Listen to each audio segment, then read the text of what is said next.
മലയാള ഭാഷയും സംസ്കാരവും ആഗോളതലത്തിൽ പ്രചരിപ്പിക്കുന്നതിനായി കേരള സർക്കാർ ആരംഭിച്ച സംരംഭം.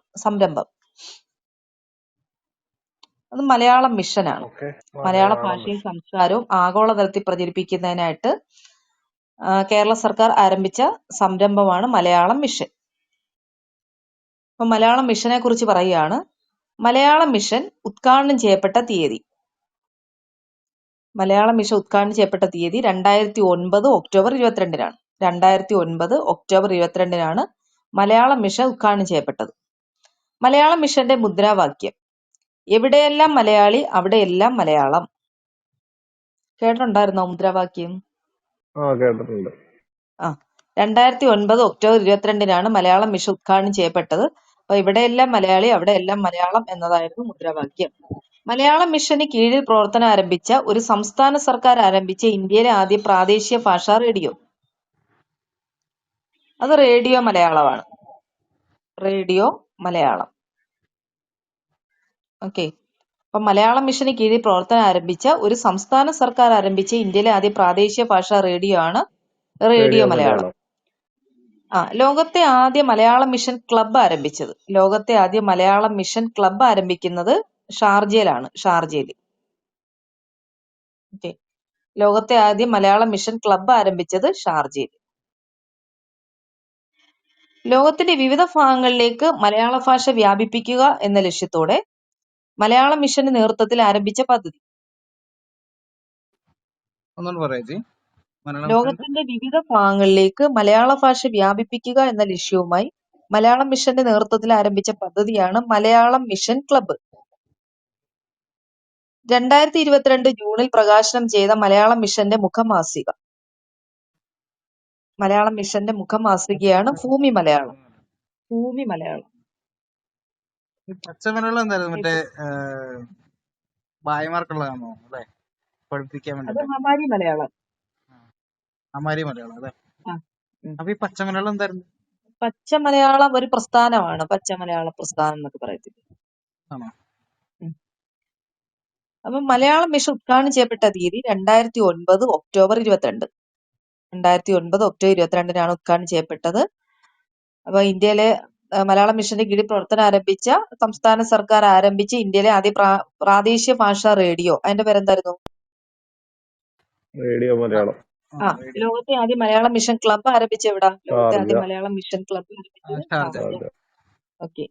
അപ്പൊ ജൂണിൽ പ്രകാശനം ചെയ്ത മലയാളം മിഷന്റെ മുഖമാസിക ഭൂമി മലയാളം. ഭൂമി മലയാളം കേട്ടോ. മലയാളം മിഷന്റെ മുഖമാസിക ഭൂമി മലയാളം. അടുത്ത നമുക്കറിയാം മീശ എന്ന നോവൽ രചിച്ചത്. മീശ. ഹരീഷ്.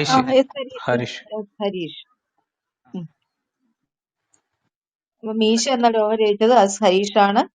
2022 46ാമത് വയലാർ പുരസ്കാരം ലഭിച്ചത് എസ് ഹരീഷിനാണ്.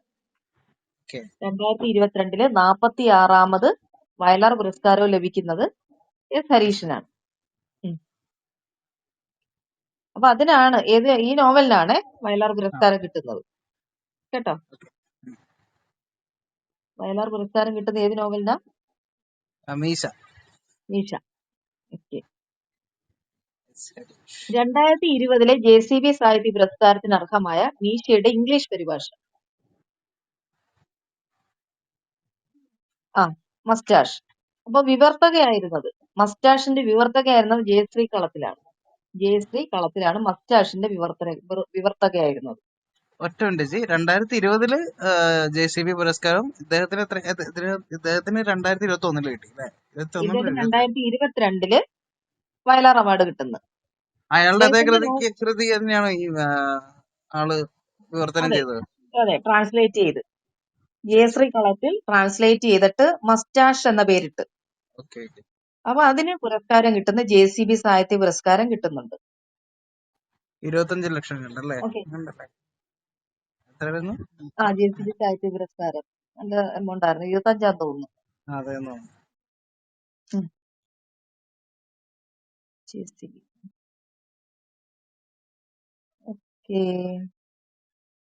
അപ്പൊ ഈ ഹരീഷിന്റെ മറ്റ് കൃതികളാണ് രസവിദ്യയുടെ ചരിത്രം, ആദം, അപ്പൻ, ഓഗസ്റ്റ് 17. കേട്ടോ. എസ് ഹരീഷിന്റെ മറ്റു കൃതികളാണ് ആദം, അപ്പൻ, ഓഗസ്റ്റ് 17, രസവിദ്യയുടെ ചരിത്രം. രസവിദ്യയുടെ ചരിത്രം കിട്ടുന്നുണ്ടല്ലോ. ആ ഓക്കെ. കിട്ടുന്നുണ്ട്. ഓക്കെ. 2019 മികച്ച നോവലിനുള്ള കേരള സാഹിത്യ അക്കാദമി പുരസ്കാരം ലഭിച്ച കൃതി.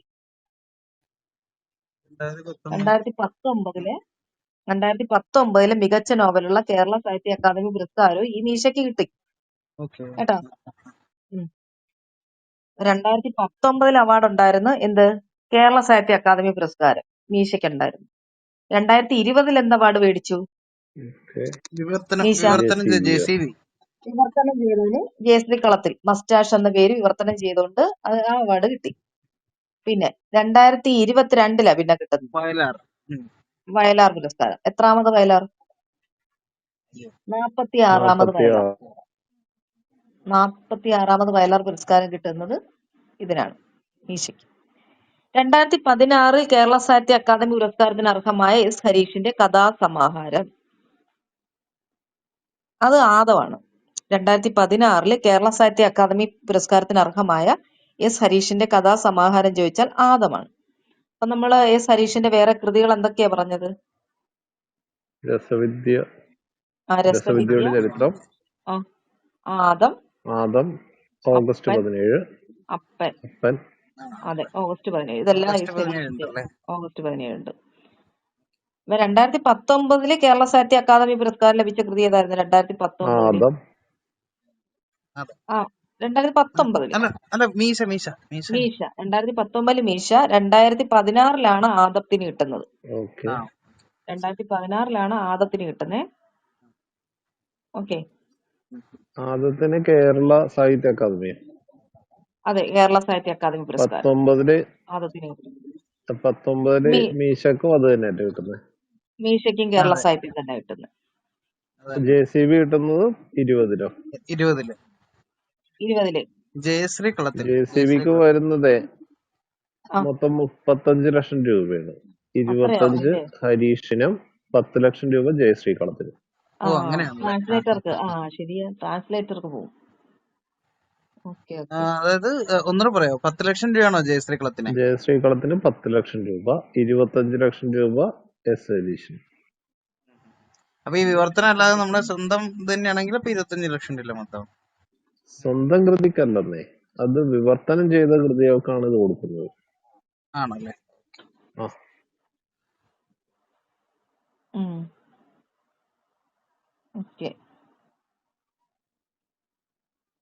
മൊത്തം 35. മൊത്തം 35. ഹലോ, അതെ, 35.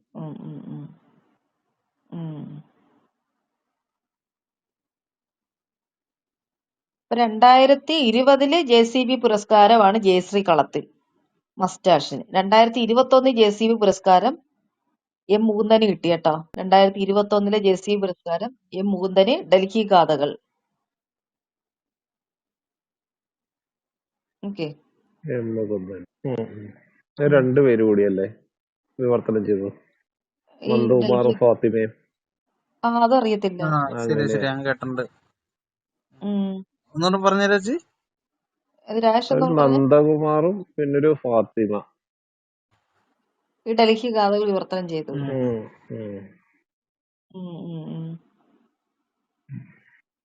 ഡൽഹിയെ സോളിലോക്കി. ആദ്യമായിട്ട് JCB പുരസ്കാരം നൽകി തുടങ്ങിയ 2018. അതെ, അത് ബെന്യാമിന്. അപ്പൊ ആദ്യമായിട്ട് JCB നേടുന്നത് ബെന്യാമിന്. അതെ, അതാണ് കഴിഞ്ഞ ഏതാ വർഷം ജയിച്ചത്? ബെന്യാമിൻ. Jasmine days. 2018. 2018 സ്റ്റാർട്ട് ചെയ്തല്ലേ JCB അല്ലേ? ആദ്യം JCB പുരസ്കാരം 2018 ബെന്യാമിന് കിട്ടി. 2018. പിന്നെ ഇപ്പൊ നമ്മൾ പറഞ്ഞു 2019 ഹരീഷ്. 20 ഹരീഷ്. സോറി, മറ്റേ ഹരീഷ് അല്ല ശരിക്കും പറഞ്ഞ മറ്റേ 21 ജയശ്രീ. 21 മുകുന്ദൻ. 22 ഖാലിദ് ജാവേദ്. 22 JCB ഖാലിദ് ജാവേദ്. 2023 ആർക്കാ? മറ്റേ മുകുന്ദനാണോ? അല്ലല്ല, 23 മുകുന്ദനല്ല, അത് മറ്റേ ദേശീയ വയലാറാണ് പുരസ്കാരം കിട്ടി. മുരുകൻ പെരുമാൾ മുരുകൻ. മുരുകൻ. പെരുമാൾ മുരുകൻ. ശരി. പെരുമാൾ മുരുകൻ. എന്തായിരുന്നത് കറക്റ്റ്. അതിന്റെ പേരെന്താണ്? എന്തോ പക്ഷിയോ? പെരുമാൾ മുരുകന് കിട്ടിയ ദേശീയ പുരസ്കാരം കിട്ടിയത് എന്തൊരു ആരാണെന്ന് പക്ഷിയുടെ കൃതി. ഇതാണെന്ന് തോന്നുന്നു. ഒരു പക്ഷിയുടെ പേരല്ലേ? ആ, എനിക്ക് ശരി, എനിക്ക് ഓർമ്മയുണ്ട്. അയ്യോ,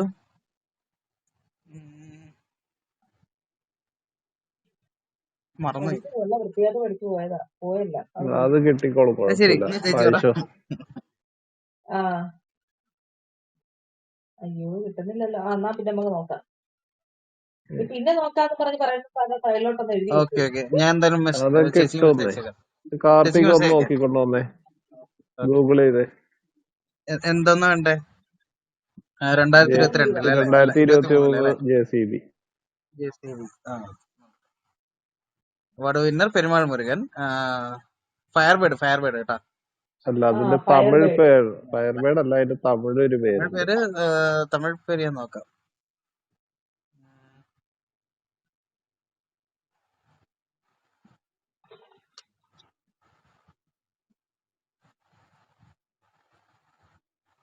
ഈ 2023 ആനന്ദതീർത്ഥ പുരസ്കാരം പെരുമാൾ മുരുകന് കിട്ടിയിട്ടുണ്ട്. ആണോ? 2023 ആനന്ദതീർത്ഥ പുരസ്കാരവും പെരുമാൾ മുരുകന് കിട്ടിയിട്ടുണ്ട്.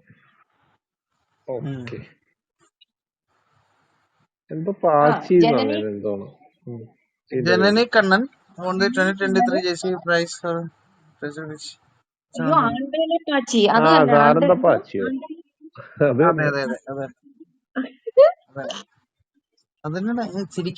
അടുത്ത പറ. കിട്ടിയോ?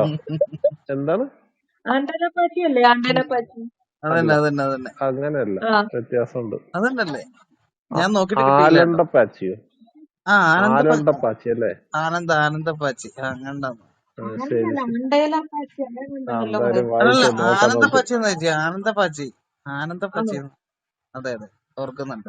പിന്നെ ജനനി കണ്ണൻ എങ്ങാണ്ട് ഇല്ലയോ വിവർത്തനമോ? അതെ ജനനി കണ്ണനാണ്. ശരിയാ. JCB സാഹിത്യ പുരസ്കാരം. അപ്പൊ നമുക്ക് കിട്ടി. വാട്സാപ്പ് ഗ്രൂപ്പിൽ നോക്ക്, ഞാൻ ഇപ്പൊ ഒരു മെസ്സേജ് ഫോർവേഡ് ചെയ്തിട്ടുണ്ട്, അതിലുണ്ടല്ലോ. ആണോ? ഓക്കെ. ഭീകര. എന്നാലും ഇവിടെ പറയരുത്. അതെ അത് നമ്മൾ എനിക്ക് അയ്യോ പക്ഷെ ഇതിങ്ങനെ അവൻ ചെയ്ത തെറ്റ് അല്ലേ? അതെ. അപ്പൊ അവന് ആദ്യം കൊടുക്കണ്ട. അടുത്ത പറയൂ. വേണ്ട. ഓക്കെ വാ. അപ്പൊ നമ്മൾ ഇത്രയും പറഞ്ഞു. JCB എന്തു പറഞ്ഞപ്പോഴാ JCBയിലോട്ട് പോയത്? JCB മറ്റേ ഇതിന്റെ ഹരീഷിന്റെ മറ്റേ മീശ വിവർത്തനം ചെയ്തതന്നെ 2020. വിവർത്തനം ചെയ്തത് പറഞ്ഞു അങ്ങ് പോയത്. അതുപോലെ ഓർമ്മയില്ല അല്ലേ? കൊള്ളാം, നല്ലതാ. അടുത്ത ഓക്കെ. അപ്പൊ ഒന്നുകൂടെ പറയാം. ആദ്യത്തെ JCB പുരസ്കാരം ആർക്ക് കിട്ടുന്ന? ആദ്യത്തെ JCB പുരസ്കാരം ആർക്ക് കിട്ടുന്നത്? ബെന്യാമൻ മുല്ലപ്പൂ നിറമുള്ള പകിലുകൾ. ഏത് വർഷമാണ് ആദ്യത്തെ JCB പുരസ്കാരം? 2018. പിന്നെ നമ്മള് 2020 JCB കിട്ടുന്ന കാര്യം പറഞ്ഞു. 2020 ജയശ്രീ കളത്തിൽ, വിവർത്തക ജയശ്രീ കളത്തിൽ. ഓക്കെ. 2021 JCB അത് അറിയില്ല. അത് ഡൽഹി ഗാഥകൾ, മുകുന്ദന്റെ ഡൽഹി ഗാഥകൾ. 2021 ഡൽഹി ഗാഥകൾ മുകുന്ദൻ. 2022 ഖാലിദ് ജാവേദ്. അദ്ദേഹത്തിന് നമത് ഖാന എന്ന ഉറുദു കൃതിക്കാണ് കേട്ടോ. നമത് ഖാന. അപ്പൊ നമത് ഖാന എന്ന ഉറുദു കൃതിക്കാണ് Khalid Javed. Paradise of food. Baran Farooqi ആയിരുന്നു ട്രാൻസ്ലേറ്റർ. ബാരൻ ഫറൂഖി. ഓക്കെ. നമത് ഖാന എന്ന് കേൾക്കുമ്പോഴേ അറിയാമല്ലോ ഫുഡിനെ കുറിച്ചുള്ളതാണ്. ഖാന. അപ്പം ഖാലിദ് ജാവേദിനായിരുന്നു 2022 അഞ്ചാമത് JCB. അപ്പൊ ആറാമതാണ് 2023 പെരുമാൾ മുരുകൻ. ആറാമത്. അതെ, പെരുമാൾ മുരുകൻ ആറാമത്. ആണ്ടേല പാച്ചി എന്നാണ് എനിക്ക് തോന്നുന്നത്. ആനന്ദ പച്ച. ഓക്കെ. അപ്പൊ അത് ആനന്ദ തീർത്ഥ പുരസ്കാരവും പെരുമാൾ മുരുകന് കിട്ടുന്നുണ്ട്. 2023 ആനന്ദ തീർത്ഥ പുരസ്കാരവും പെരുമാൾ മുരുകന്. വേറൊരു പെരുമാൾ വേറെ കിട്ടുന്നുണ്ടല്ലോ ചേച്ചി. വേറെ പെരുമാൾ ജനനി കണ്ണ ട്രാൻസ്ലേറ്റ്. അല്ലല്ല, വേറൊരു പെരുമാളല്ലേ, എനിക്ക് മറന്നു. അയ്യോ, അതേത് പെരുമാളോ? ഇല്ല അല്ലേ, രക്ഷപ്പെട്ടു. ഓക്കെ, അടുത്ത വായിക്കാം. ഹലോ. വായിക്കാം. കെ ഫോൺ പദ്ധതിയെക്കുറിച്ച് ശരിയായ പ്രസ്താവന. കെ ഫോൺ പദ്ധതിയെക്കുറിച്ചുള്ള ശരിയായ പ്രസ്താവനയാണ്. ഓക്കെ. എല്ലാ വീടുകളിലും മൊബൈൽ ഫോൺ സേവനം. അതെ, തെറ്റ്. ശരിയാ. സോറി നെറ്റ് ആയിരുന്നു. ഓക്കെ, തെറ്റ്. എല്ലാ വീടുകളിലും അതിവേഗ ഇന്റർനെറ്റ് സേവനം. ശരിയാ. ശരി. എല്ലാ വീടുകളിലും ലാൻഡ് ഫോൺ സേവനം. തെറ്റ്. തെറ്റ്. എല്ലാ വീടുകളിലും വയർലെസ് സേവനം. തെറ്റ്. ശരിയാണ്. തെറ്റ്. എല്ലാ വീടുകളിലും അതിവേഗ ഇന്റർനെറ്റ് സേവനം മാത്രമേ ഉള്ളൂ. അതെ, എല്ലാ വീടുകളിലും അതിവേഗ ഇന്റർനെറ്റ് സേവനം മാത്രമേ ഉള്ളേ. ചേച്ചി ഒന്നുകൂടെ പറയാതെല്ലാം.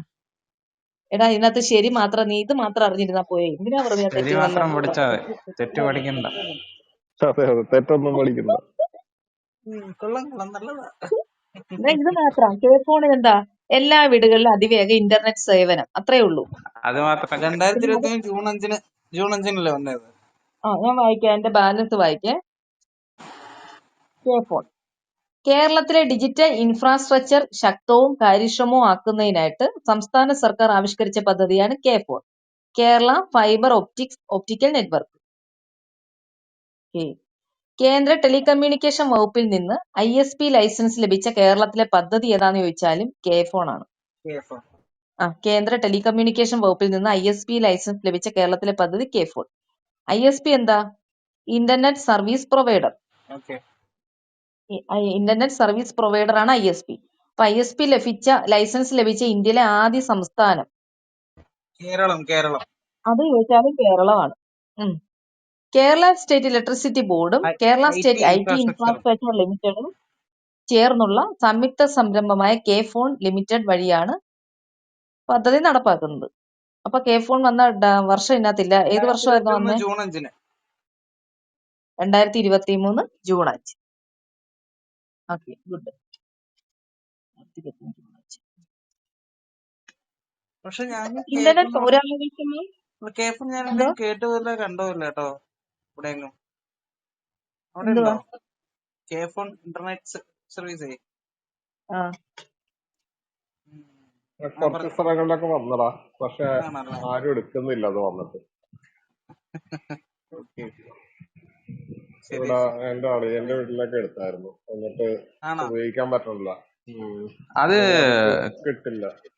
കേബിള് വഴിയല്ലേ? കേബിൾലെസ് അല്ലേ? കേബിൾ ഉണ്ട്.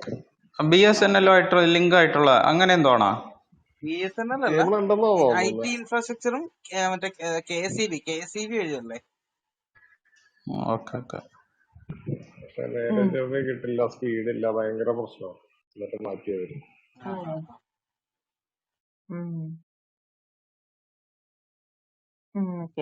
അപ്പൊ ഇത് കേരള സ്റ്റേറ്റ് ഇലക്ട്രിസിറ്റി ബോർഡും കേരള സ്റ്റേറ്റ് IT ഇൻഫ്രാസ്ട്രക്ചർ അത് ചേർന്ന് ഉള്ള സംയുക്ത സംരംഭമാണ് കെ ഫോൺ.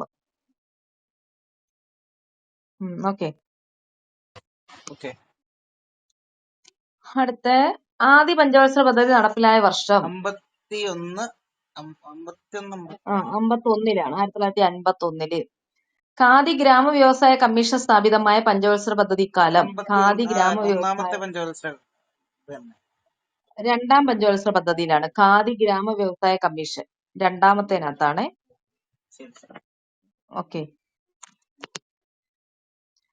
തദ്ദേശീയ വിഭവങ്ങളെ ഉപയോഗിക്കുക എന്നതായിരുന്നു ആദ്യ 7 പഞ്ചവത്സര പദ്ധതികളുടെയും സവിശേഷത. സാങ്കേതികമായി ഈ തന്ത്രം ഇറക്കുമതി ബദൽ എന്നറിയപ്പെട്ടു. അപ്പൊ തദ്ദേശീയ വിഭവങ്ങളെ ഉപയോഗിക്കുക എന്നതായിരുന്നു ആദ്യ 7 പഞ്ചവത്സര പദ്ധതികളുടെ സവിശേഷത കേട്ടോ. സാങ്കേതികമായി ഈ തന്ത്രം ഇറക്കുമതി ബദൽ, ഇമ്പോർട്ട് സബ്സ്റ്റിറ്റ്യൂഷൻ എന്നറിയപ്പെട്ടു. ആദ്യത്തെ ഈ 7 പഞ്ചവത്സര പദ്ധതികളിലെയും ഈ ഈ സംഭവം അറിയപ്പെട്ടത് ഇമ്പോർട്ട് സബ്സ്റ്റിറ്റ്യൂഷൻ എന്നാണ്, ഇറക്കുമതി ബദൽ. ഓക്കെ. നീ കേട്ടിട്ടുണ്ടോ ഈ സാധനം? ഇങ്ങനെ ഇല്ല കേട്ടിട്ടില്ല. ഇത് ഞാൻ ഇപ്പോഴാണ്. ഇറക്കുമതി വസ്തുക്കൾക്ക് പകരം രാജ്യത്തിനകത്ത് ഉൽപ്പാദിപ്പിക്കുന്ന വസ്തുക്കൾ എന്നതായിരുന്നു ഇത് ലക്ഷ്യം വെച്ചത്. ശരിയാവും. അതെ, ശരിയാണ്. ഓക്കെ, അടുത്ത കോവിഡ്-19മായി ബന്ധപ്പെട്ട് സർക്കാർ പുറത്തിറക്കിയ മൊബൈൽ ആപ്ലിക്കേഷൻ ആ, ആരോഗ്യ സേതു. ആരോഗ്യ സേതു. ആരോഗ്യ സേതു. ആരോഗ്യ സേതു ആപ്പിന്റെ ബ്രാൻഡ് അംബാസഡർ ആരായിരുന്നു? ആരോഗ്യ സേതുവിന്റെ ഏതൊരു ഫിലിം ഹിന്ദി നടനാ. ഹിന്ദി ബച്ചനാണോ?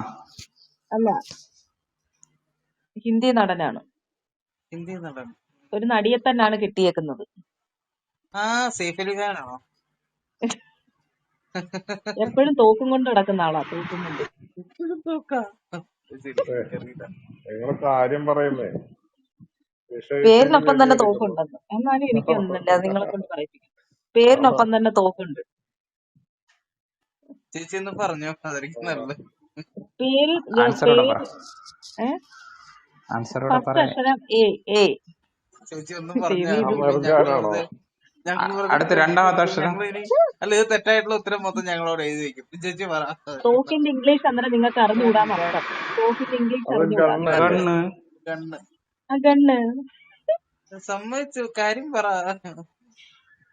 ബാക്കി പറയൂ. ഗണ്ണ് പിസ്റ്റൾ എന്നും വരുന്ന ഒരു പറയാം. നടനെ നിങ്ങൾക്ക് അറിഞ്ഞുകൂടാ. അക്ഷയ് ഗണ്ണയാണോ? ഗണ്ണ് ദൈവമേ. അക്ഷയ് ഗണ്ണേ. അജയ് ദേവ് ഗണ്ണ്. കണ്ടാ, ഇനിയിപ്പോ അത് അജയ് തെറ്റിപ്പോയില്ലേ. ഗണ്ണോ? ഞാൻ മിക്കവാറും ആ അജയ് ഗാനല്ലേ? അവന്റെ മിക്കവാറും ഞാൻ ഇപ്പൊ കൊണ്ടാക്കും മിക്കവാറും. അതാ കന്നയല്ലേ? അങ്ങനെ ദൈവമേ, ഇത്രയും അറിയത്തില്ലാത്ത ആളുകടുത്ത് ഞാൻ കോഡ് പറയത്തില്ല. ഗണ്ണാണോ അത്? അജയ് ഗണ്ണാണോ? എന്റെ മാത്രം മിസ്റ്റേക്കാ ഇത്. അതാണ് ഞാൻ പറഞ്ഞത്. മിക്കവാറും ഞങ്ങളൊക്കെ ഒരു മാർക്ക് തന്നെ ഉണ്ടല്ലോ. ചേച്ചിയുടെ വീട്ടിൽ വരും ഞങ്ങള്. കജോലിന്റെ ഹസ്ബൻഡ് തന്നെയല്ലേ താങ്കൾ ഉദ്ദേശിച്ചത്? കാജലിന്റെ ഹസ്ബൻഡ് പേര് അജയ് ദേവ് ഗണ്ണാ. അതന്നെ കാജലിന്റെ. ഓക്കെ, മനസ്സിലായി. അതന്നെ ഞാൻ വിചാരിച്ചു ഗണ്ണെന്ന് ഞാനേ കേട്ടപ്പോ മറ്റേ ഉടനെ കരീന പറയുന്നു. കപൂറിന്റെ ഹസ്ബൻഡാണല്ലോ സൈഫ് അലി ഖാൻ. ഞാനത് വെച്ചിട്ട് അങ്ങനെ പറഞ്ഞു. ഇപ്പൊ എന്റെ അത്രയും ഹിന്ദി ഫിലിമുമായിട്ട് വലിയ പരിചയമില്ല ആൾ. അവിടെ സിനിമ കണ്ടോണ്ടിരുന്നു. അടുത്ത പറ. ഓക്കെ, ഈ റീപ്ലൈ ഓഫ് ചെയ്യേണ്ടി വരും. ഇത് ഗാനാണല്ലോ, GAN ആണല്ലോ. ഏ? അജയ് ദേവ്ഗൻ, GAN. അജയ് ദേവ് ഗൺ. എന്തെങ്കിലും ആവട്ടെ, വായിക്ക്. ഓക്കെ, ആരോഗ്യ സേതു ആപ്പിന്റെ ബ്രാൻഡ് അംബാസഡർ അജയ് ദേവ് ഗണ്ണാണ്. ഓക്കെ. രാജ്യത്തെ ആരോഗ്യ രേഖകൾ ഡിജിറ്റലൈസ് ചെയ്യുക എന്ന ലക്ഷ്യത്തോടെ 2021 സെപ്റ്റംബർ 27 ആരംഭിച്ച പദ്ധതി. രാജ്യത്തെ ആരോഗ്യ രേഖകൾ ഡിജിറ്റലൈസ് ചെയ്യുക എന്ന ലക്ഷ്യത്തോടെ 2021 സെപ്റ്റംബർ 27 ആരംഭിച്ച പദ്ധതിയാണ് ആയുഷ്മാൻ ഭാരത് ഡിജിറ്റൽ മിഷൻ. ആയുഷ്മാൻ ഭാരത് പ്രധാനമന്ത്രി ജൻ ആരോഗ്യ പദ്ധതിയുടെ 1ാം വാർഷികത്തോടനുബന്ധിച്ച് 2019 മുതൽ നടപ്പിലാക്കി വരുന്ന ദ്വിദിന പരിപാടി. അതിന്റെ പേരാണ് ആരോഗ്യ മന്ദൻ. കേട്ടോ, ആരോഗ്യ മന്ദൻ ദ്വിദിന പരിപാടിയാണല്ലേ? ദ്വിദിന പരിപാടി. 2 ദിവസത്തെ പരിപാടി അല്ലേ? അതെ. അടുത്ത ക്വസ്റ്റ്യൻ. കേരള ആരോഗ്യ സർവകലാശാലയുടെ ആസ്ഥാനം തിരുവനന്തപുരം. എവിടാ? തൃശ്ശൂരാണ്. ആരോഗ്യ സർവകലാശാല തൃശ്ശൂരാണ്. കേരള ആരോഗ്യ സർവകലാശാല തൃശ്ശൂരാണ്. 2022 ഫെബ്രുവരി 1 സുവർണ ജൂബിലി ആഘോഷിച്ച കേരളത്തിലെ സർവകലാശാല. കേരള സർവകലാശാലയല്ലേ? കേരള കാർഷിക സർവകലാശാല. ഓക്കെ, കേരള. അപ്പൊ കേരള കാർഷിക സർവകലാശാല വരുന്നത് 1972 രൂപീകൃതമാകുന്നത്. 1972. ഓക്കെ, അതായത് നമ്മുടെ ടൈഗർ പ്രോജക്ട് ഓർത്തത്. സുവർണ ജൂബിലി ആഘോഷിച്ച 2022 ഫെബ്രുവരി 1 സുവർണ ജൂബിലി ആഘോഷിച്ച കേരളത്തിലെ സർവകലാശാല ചോദിച്ച കേരള കാർഷിക സർവകലാശാല. അപ്പൊ കാർഷിക സർവകലാശാല സ്ഥാപിതമായത് 1972 ഫെബ്രുവരി 1 സുവർണ ജൂബിലി. കൃഷി, മൃഗസംരക്ഷണം, മീൻ വളർത്തൽ എന്നിവയുടെ സമഗ്ര വികസനമായിരുന്നു ലക്ഷ്യം. 2010 മൃഗസംരക്ഷണവും മത്സ്യബന്ധനവും പ്രത്യേക സർവകലാശാലകളുടെ കീഴിലായി. അപ്പൊ അത് ഏതൊക്കെ സർവകലാശാലയുടെയാണ്? വെറ്റിനറി ഫിഷറീസും. Veterinary service fisheries. സർവകലാശാല. അതെ. പിന്നെ ഇപ്പൊ കൃഷി മാത്രമേ ഉള്ളേ. ഉം. സംസ്ഥാനത്തെ അക്കാദമിക് സർവകലാശാലയുടെ ചാൻസലർ ആരായിരിക്കും? അക്കാദമിക് സർവകലാശാലയുടെ ചാൻസലർ ആരായിരിക്കും ഗവർണർ എപ്പോഴും? ഗവർണർ ഗവർണറാണ്. സംസ്ഥാനത്തെ അക്കാദമിക് സർവകലാശാലയുടെ പ്രോസ് ചാൻസലർ ആരായിരിക്കും? പ്രോ ചാൻസലർ ഉന്നത അവരുടെ വിദ്യാഭ്യാസ മന്ത്രി. വ്യക്തികളല്ലേ? ഓക്കെ. ഉന്നത വിദ്യാഭ്യാസ മന്ത്രി. ഉന്നത കേട്ടോ? ആ ഉന്നത വിദ്യാഭ്യാസ മന്ത്രി. ആണോ? ഉന്നത വിദ്യാഭ്യാസ മന്ത്രിയാണോ? അതെ. ആണല്ലേ. ഉം. അർജുൻ അവാർഡ് നേടിയ അങ്കിത റെയ്നയുടെ കായിക ഇനം. Ankita Raina. Cricket, tennis, football, kabaddi. ഇതിൽ ഏത് കായിക ഇനമാണ് അങ്കിത റെയ്ന? ടെന്നീസ് ആണോ? ടെന്നീസ് കറക്റ്റ് ആണ്. ടെന്നീസ്. എറിഞ്ഞാണോ അത് അല്ല, അറിയാവുന്നതായിരുന്നു? അത് കുറച്ച് എവിടെ കേട്ടിട്ടുണ്ടാവും. Okay, good. അത് അങ്കിത റെയ്ന. ഞാനൊന്നും പറയില്ല guys, സത്യം. എന്തുവാ? ഞാനൊന്നും പറയുന്നില്ല എന്ന് പറയായിരുന്നു. പറയണം. അർജുൻ അവാർഡ് നേടിയത് ടെന്നീസ്. അർജുൻ അവാർഡ് നേടിയ അങ്കിത റെയ്ന ടെന്നീസ് ആണ്. ഗുജറാത്തിലെ അഹമ്മദാബാദ് സ്വദേശിനിയായ അങ്കിത റെയ്നയ്ക്ക് അർജുൻ അവാർഡ് ലഭിച്ച വർഷം 2021 അപ്പൊ അങ്കിത റെയ്ന ടെന്നീസ് ആണെന്ന് ഓർത്തിരിക്കുക. അർജുൻ അവാർഡ് ലഭിക്കുന്നത് 2021. ഇന്ത്യയിലെ ഏറ്റവും മികച്ച കായിക താരങ്ങൾക്ക് നൽകപ്പെടുന്ന അർജുന അവാർഡ് ഏർപ്പെടുത്തിയ വർഷം 1961. അപ്പൊ 61 അർജുന അവാർഡ് ഏർപ്പെടുത്തുന്നു. അർജുന അവാർഡിന്റെ സമ്മാനത്തുക 15 ലക്ഷം രൂപയാണ്. ഓക്കെ. ഓക്കെ. 2021 അർജുന അവാർഡ് ലഭിച്ച ഒരേ ഒരു ക്രിക്കറ്റ് താരം ശിഖർ ധവാൻ ആണ്. ശിഖർ ധവാൻ. ശിഖർ ധവാനാണ്. 21 അർജുന അവാർഡ് ലഭിച്ച 2023 ആർക്കാ കിട്ടി? ആദ്യമായിട്ട് ലഭിച്ചത് ആദ്യമായിട്ട് ലഭിച്ച നമ്മുടെ അദ്ദേഹം മരിച്ച സലിം ദുറാനി. ആ അത് നമ്മൾ അന്ന് ക്രിക്കറ്റർ. പഠിച്ചത്. അയ്യോ ക്രിക്കറ്റർ 61 അല്ലേ? ആദ്യമായിട്ട് ലഭിച്ച ക്രിക്കറ്ററാണ് അദ്ദേഹം. ക്രിക്കറ്ററാണ് സലിം ദുറാനി. അത് നമ്മൾ നേരത്തെ CA പഠിച്ചില്ലായിരുന്നോ? CA മരിച്ചു പഠിച്ചത്. എന്ന് പറഞ്ഞില്ലേ അല്ലേ? അതെ. ആ. 61 ചെയ്ത് അത് കിട്ടിയത്? അങ്ങനെയല്ല, ആദ്യം ലഭിച്ച വേറെ ആളുകളുണ്ട്. ആദ്യമായിട്ട് ലഭിച്ച ക്രിക്കറ്ററാണ് അദ്ദേഹം. ക്രിക്കറ്റർ ആണോ അല്ലേ? ഓക്കെ. ആദ്യമായിട്ട് അർജുന അവാർഡ് ഏർപ്പെടുത്തിയത് 1961. ഇദ്ദേഹത്തിന് 69. എനിക്കറിയാം. ഓക്കെ. അപ്പൊ അർജുന അവാർഡിന്റെ സമ്മാന തുക എത്രയായിരുന്നു? 15 ലക്ഷം രൂപ. 15 ലക്ഷം രൂപ. 2021 അർജുന അവാർഡ് ലഭിച്ച ക്രിക്കറ്റ് താരം ശിഖർ ധവാൻ. അപ്പൊ 2021 അർജുന അവാർഡ് കിട്ടിയത് ആർക്കാ? 2021 അങ്കിത റെയ്ന. അങ്കിത റെയ്ന ടെന്നീസ് താരം. ഓക്കെ. 2023 ആർക്കാ കിട്ടി? 2023 അർജുന അവാർഡ് ആർക്കൊക്കെ? മറ്റേ ബോളർ ആയിട്ടുള്ള മുഹമ്മദ്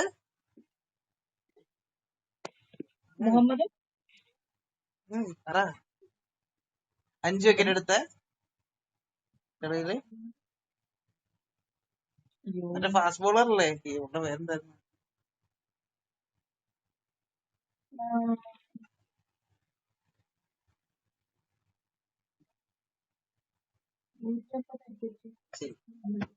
ദീപ്തി ശർമ്മ അല്ലല്ലോ. ആർക്കാ പറഞ്ഞോ? മറ്റേ ഒന്ന് ശ്രീശങ്കറിന് കിട്ടി. എം ശ്രീശങ്കർ, മുരളി ശ്രീശങ്കർ. പിന്നെ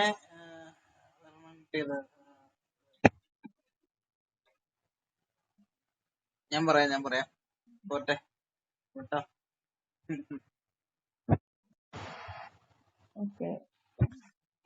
അർജുന അവാർഡ് സമ്മാനം മുഹമ്മദ് ഷമി കേട്ടോ. ഷമി എന്നുള്ള പേരാണ് കിട്ടാത്തത്. മുഹമ്മദ് ഷമി.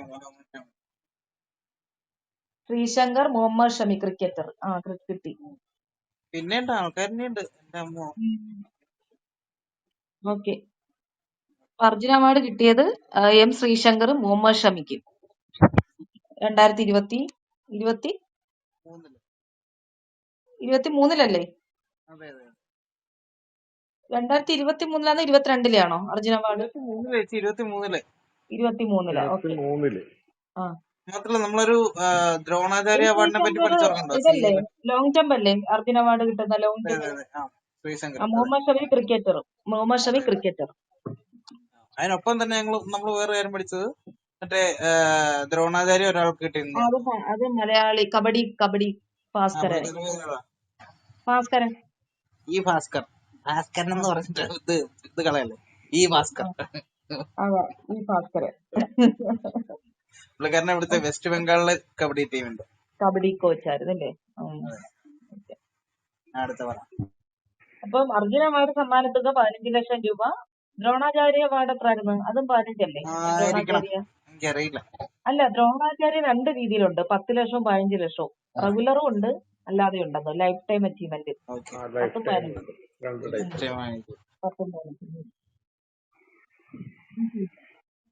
അടുത്തതിലോട്ട് പോവാം.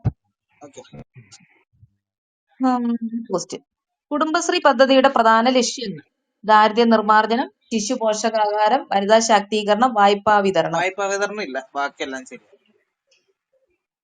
ഓക്കെ, ബാക്കിയെല്ലാം ഉണ്ട്. അപ്പൊ ദാരിദ്ര്യ നിർമ്മാർജ്ജനം ഉണ്ട്, വനിതാ ശാക്തീകരണം ഉണ്ട്. ഈ രണ്ട് സാധനം. ശിശു പോഷകാഹാരം ഇല്ല കേട്ടോ. ദാരിദ്ര്യ നിർമ്മാർജ്ജനവും വനിതാ ശാക്തീകരണവുമാണ് കുടുംബശ്രീ പദ്ധതിയുടെ പ്രധാന ലക്ഷ്യം. ഇപ്പം പരീക്ഷണാടിസ്ഥാനത്തിൽ കുടുംബശ്രീ പദ്ധതി ആരംഭിച്ച നഗരസഭ ചോദിച്ചാൽ എവിടാ? നഗരസഭ മറ്റേ വാജ്പേയിയുടെ കാലത്തുള്ളതാണ്. മലപ്പുറത്തല്ലേ വന്നേ? മലപ്പുറത്ത് അത് തന്നെ 1998 മെയ് 17. മലപ്പുറത്ത് വന്നു കുടുംബശ്രീ ഉദ്ഘാടനം ചെയ്തത് അവിടെയാണ്. ഞാൻ ചോദിച്ചത് കുടുംബശ്രീ പദ്ധതി ആരംഭിച്ച നഗരസഭ, പരീക്ഷണാടിസ്ഥാനത്തിൽ ആരംഭിച്ച നഗരസഭ വെക്കുമ്പോ ആലപ്പുഴ നഗരസഭയാണ്. ഓക്കെ. അല്ല, കുടുംബശ്രീ പദ്ധതി നിലയിൽ വന്നത് അല്ല ഉദ്ഘാടനം ചെയ്ത് എവിടാന്നൊക്കെ ചോദിക്കുമ്പോ മലപ്പുറം. കുടുംബശ്രീയുടെ ആപ്തവാക്യം: സ്ത്രീകളിലൂടെ കുടുംബങ്ങളിലേക്ക്, കുടുംബങ്ങളിലൂടെ സമൂഹത്തിലേക്ക് എന്നതായിരുന്നു എന്റെ ആപ്തവാക്യം. കുടുംബശ്രീ പദ്ധതിയുടെ എന്തോ ആദ്യം സ്ത്രീകളെ നന്നാക്കുക, അങ്ങനെ സമൂഹം അതെ, ആദ്യം സ്ത്രീകളെ നന്നാകുമ്പോ കുടുംബം നന്നാവുമല്ലോ. കുടുംബം നന്നാവുമ്പോ ഓരോ കുടുംബം നന്നാവുമ്പം സമൂഹവും നന്നാവും. അങ്ങനെ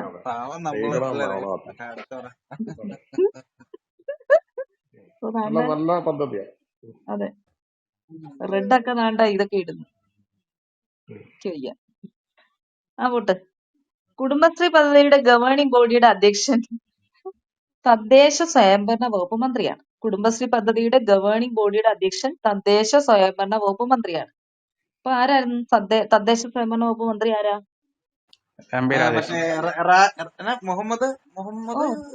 എം പി രാജേഷ്. ഏത് മണ്ഡലമായിരുന്നു എം പി രാജേഷ്? മറ്റേ പൊതുമരാമത്താണ് അല്ലേ? മറ്റേ ടൂറിസം മന്ത്രി. റിയാസ് ടൂറിസം ഒക്കെ എം പി രാജേഷ് തൃത്താല മണ്ഡലം. എം പി രാജേഷിന്റെ കൃതി എന്തായിരുന്നു? എം പി രാജേഷിന്റെ ടെസ്റ്റ് കൃതികളാണോ? പരാജയപ്പെട്ട കമ്പോള ദൈവങ്ങൾ. പരാജയപ്പെട്ട കമ്പോള ദൈവം. പിന്നെ ഒരെണ്ണം ഉണ്ടായിരുന്നല്ലോ 2019 മറ്റേ കോവിഡിനെ പറ്റി ഒരെണ്ണമുണ്ടല്ലോ. എന്താ അവാർഡ് കിട്ടിയതല്ലേ? പുതിയൊരെണ്ണം മറന്നുപോയി. ഞാനും പറഞ്ഞു. പുള്ളിക്കാരന് ചെറുപ്പക്കാരനൊരു കണ്ണാടി വെച്ച ഒരാളല്ലേ? കിട്ടുന്നില്ലല്ലോ. പരാജയപ്പെട്ട കമ്പോള ദൈവം. പിന്നെന്തുവായിരുന്നു? അയ്യോ, നമ്മള് സിഎയിൽ ഇവിടെ എന്തോ പഠിച്ച പോലെ തോന്നുന്നുണ്ട്. അതെ, അല്ല എപ്പോഴും പറയുന്നതായിരുന്നു. ഞാൻ നാളെ പറഞ്ഞു ഓപ്ഷൻ കാണാൻ കിട്ടും. അങ്ങനല്ലല്ലോ.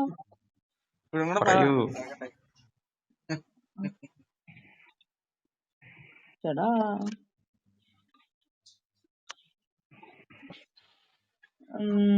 കിട്ടിയോ ആർക്കെങ്കിലും?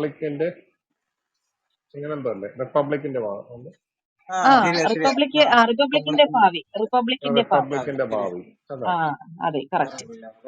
എം പി രാജേഷിന്റെ ആണ് പരാജയപ്പെട്ട കമ്പോള ദൈവം, റിപ്പബ്ലിക്കിന്റെ ഭാവി.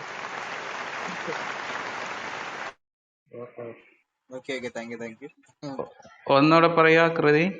റിപ്പബ്ലിക്കിന്റെ ഭാവി.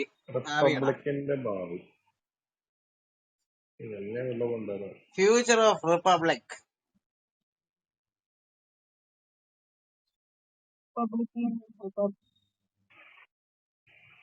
ഹലോ. പറഞ്ഞു സോറി പറഞ്ഞ ബ്രോ എല്ലാം ഓക്കെ, പറയുന്നുണ്ടോ? ആ അടുത്ത ഇപ്പൊ 2022 UN ഗ്ലെൻമാർക്ക് ന്യൂട്രീഷൻ പുരസ്കാരം ലഭിച്ചത് കുടുംബശ്രീയുടെ അമൃതം ന്യൂട്രിമിക്സ് പദ്ധതിക്കാണ്.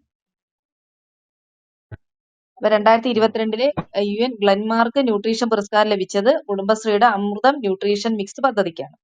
ഖരമാലിന്യ സംസ്കരണത്തിന് ഫലപ്രദമായ സൗകര്യങ്ങൾ ഒരുക്കിയ തദ്ദേശ സ്വയംഭരണ സ്ഥാപനങ്ങൾക്കുള്ള പുരസ്കാരം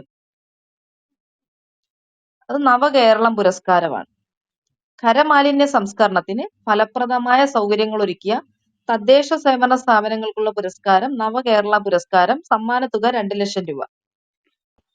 ഉം. ഓക്കെ. ഓക്കെ അപ്പൊ നവകേരളം മിഷൻ പ്രിൻസിപ്പൽ സെക്രട്ടറി ആയിട്ട് നിയമിതയായത് TN സീമയായിരുന്നു. TN സീമ. ഉം. ഉം. ആരും ഇണങ്ങുന്നില്ലല്ലോ. ആ TNC ഹലോ. കേൾക്കാം. ആ, കേട്ടു ശരി. ഓക്കെയാണ്. അടുത്ത ക്വസ്റ്റ്യൻ 10ാമത്തെ.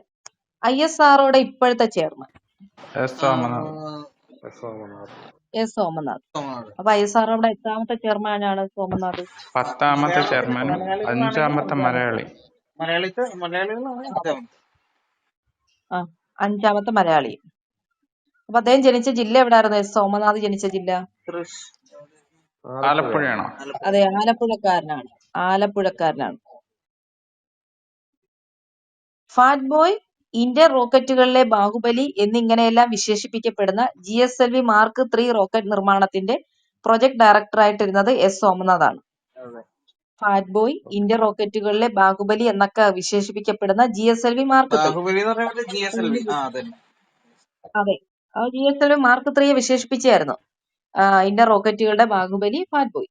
അപ്പൊ അവരുടെ നിർമ്മാണത്തിന്റെ പ്രോജക്ട് ഡയറക്ടറായിട്ടിരുന്ന എസ് സോമനാഥാണ്. 2022 റോക്കറ്റ് സാങ്കേതിക വിദ്യയുടെ പിൻബലത്തിൽ സ്വയം നിയന്ത്രിത കാൽമുട്ട് വികസിപ്പിച്ചത് ISRO ആണ്. 2022 റോക്കറ്റ് സാങ്കേതിക വിദ്യയുടെ പിൻബലത്തിൽ സ്വയം നിയന്ത്രിത കാൽമുട്ട് വികസിപ്പിച്ച ISRO ആണ്. ഒന്നും കേട്ടിട്ടില്ല. സ്വയം നിയന്ത്രണം വായിച്ചിട്ടുണ്ട് നമ്മള്. ആണോ? സ്വയം നിയന്ത്രിത കാൽമുട്ട്. എന്താണ് കാൽമുട്ട്. 2022 പുറത്തിറങ്ങിയ ISRO മുൻ ശാസ്ത്രജ്ഞനും പത്മഭൂഷൺ ജേതാവുമായ നമ്പി നാരായണന്റെ ജീവിതകഥ പറയുന്ന ചിത്രം. Rocketry the Nambi effect. അതെ, റോക്കറ്ററി ദ നമ്പി എഫക്ട്. സംവിധാനം R മാധവനായിരുന്നു കേട്ടോ. ആ ചിത്രത്തിന്റെ സംവിധാനം R മാധവനാണ്.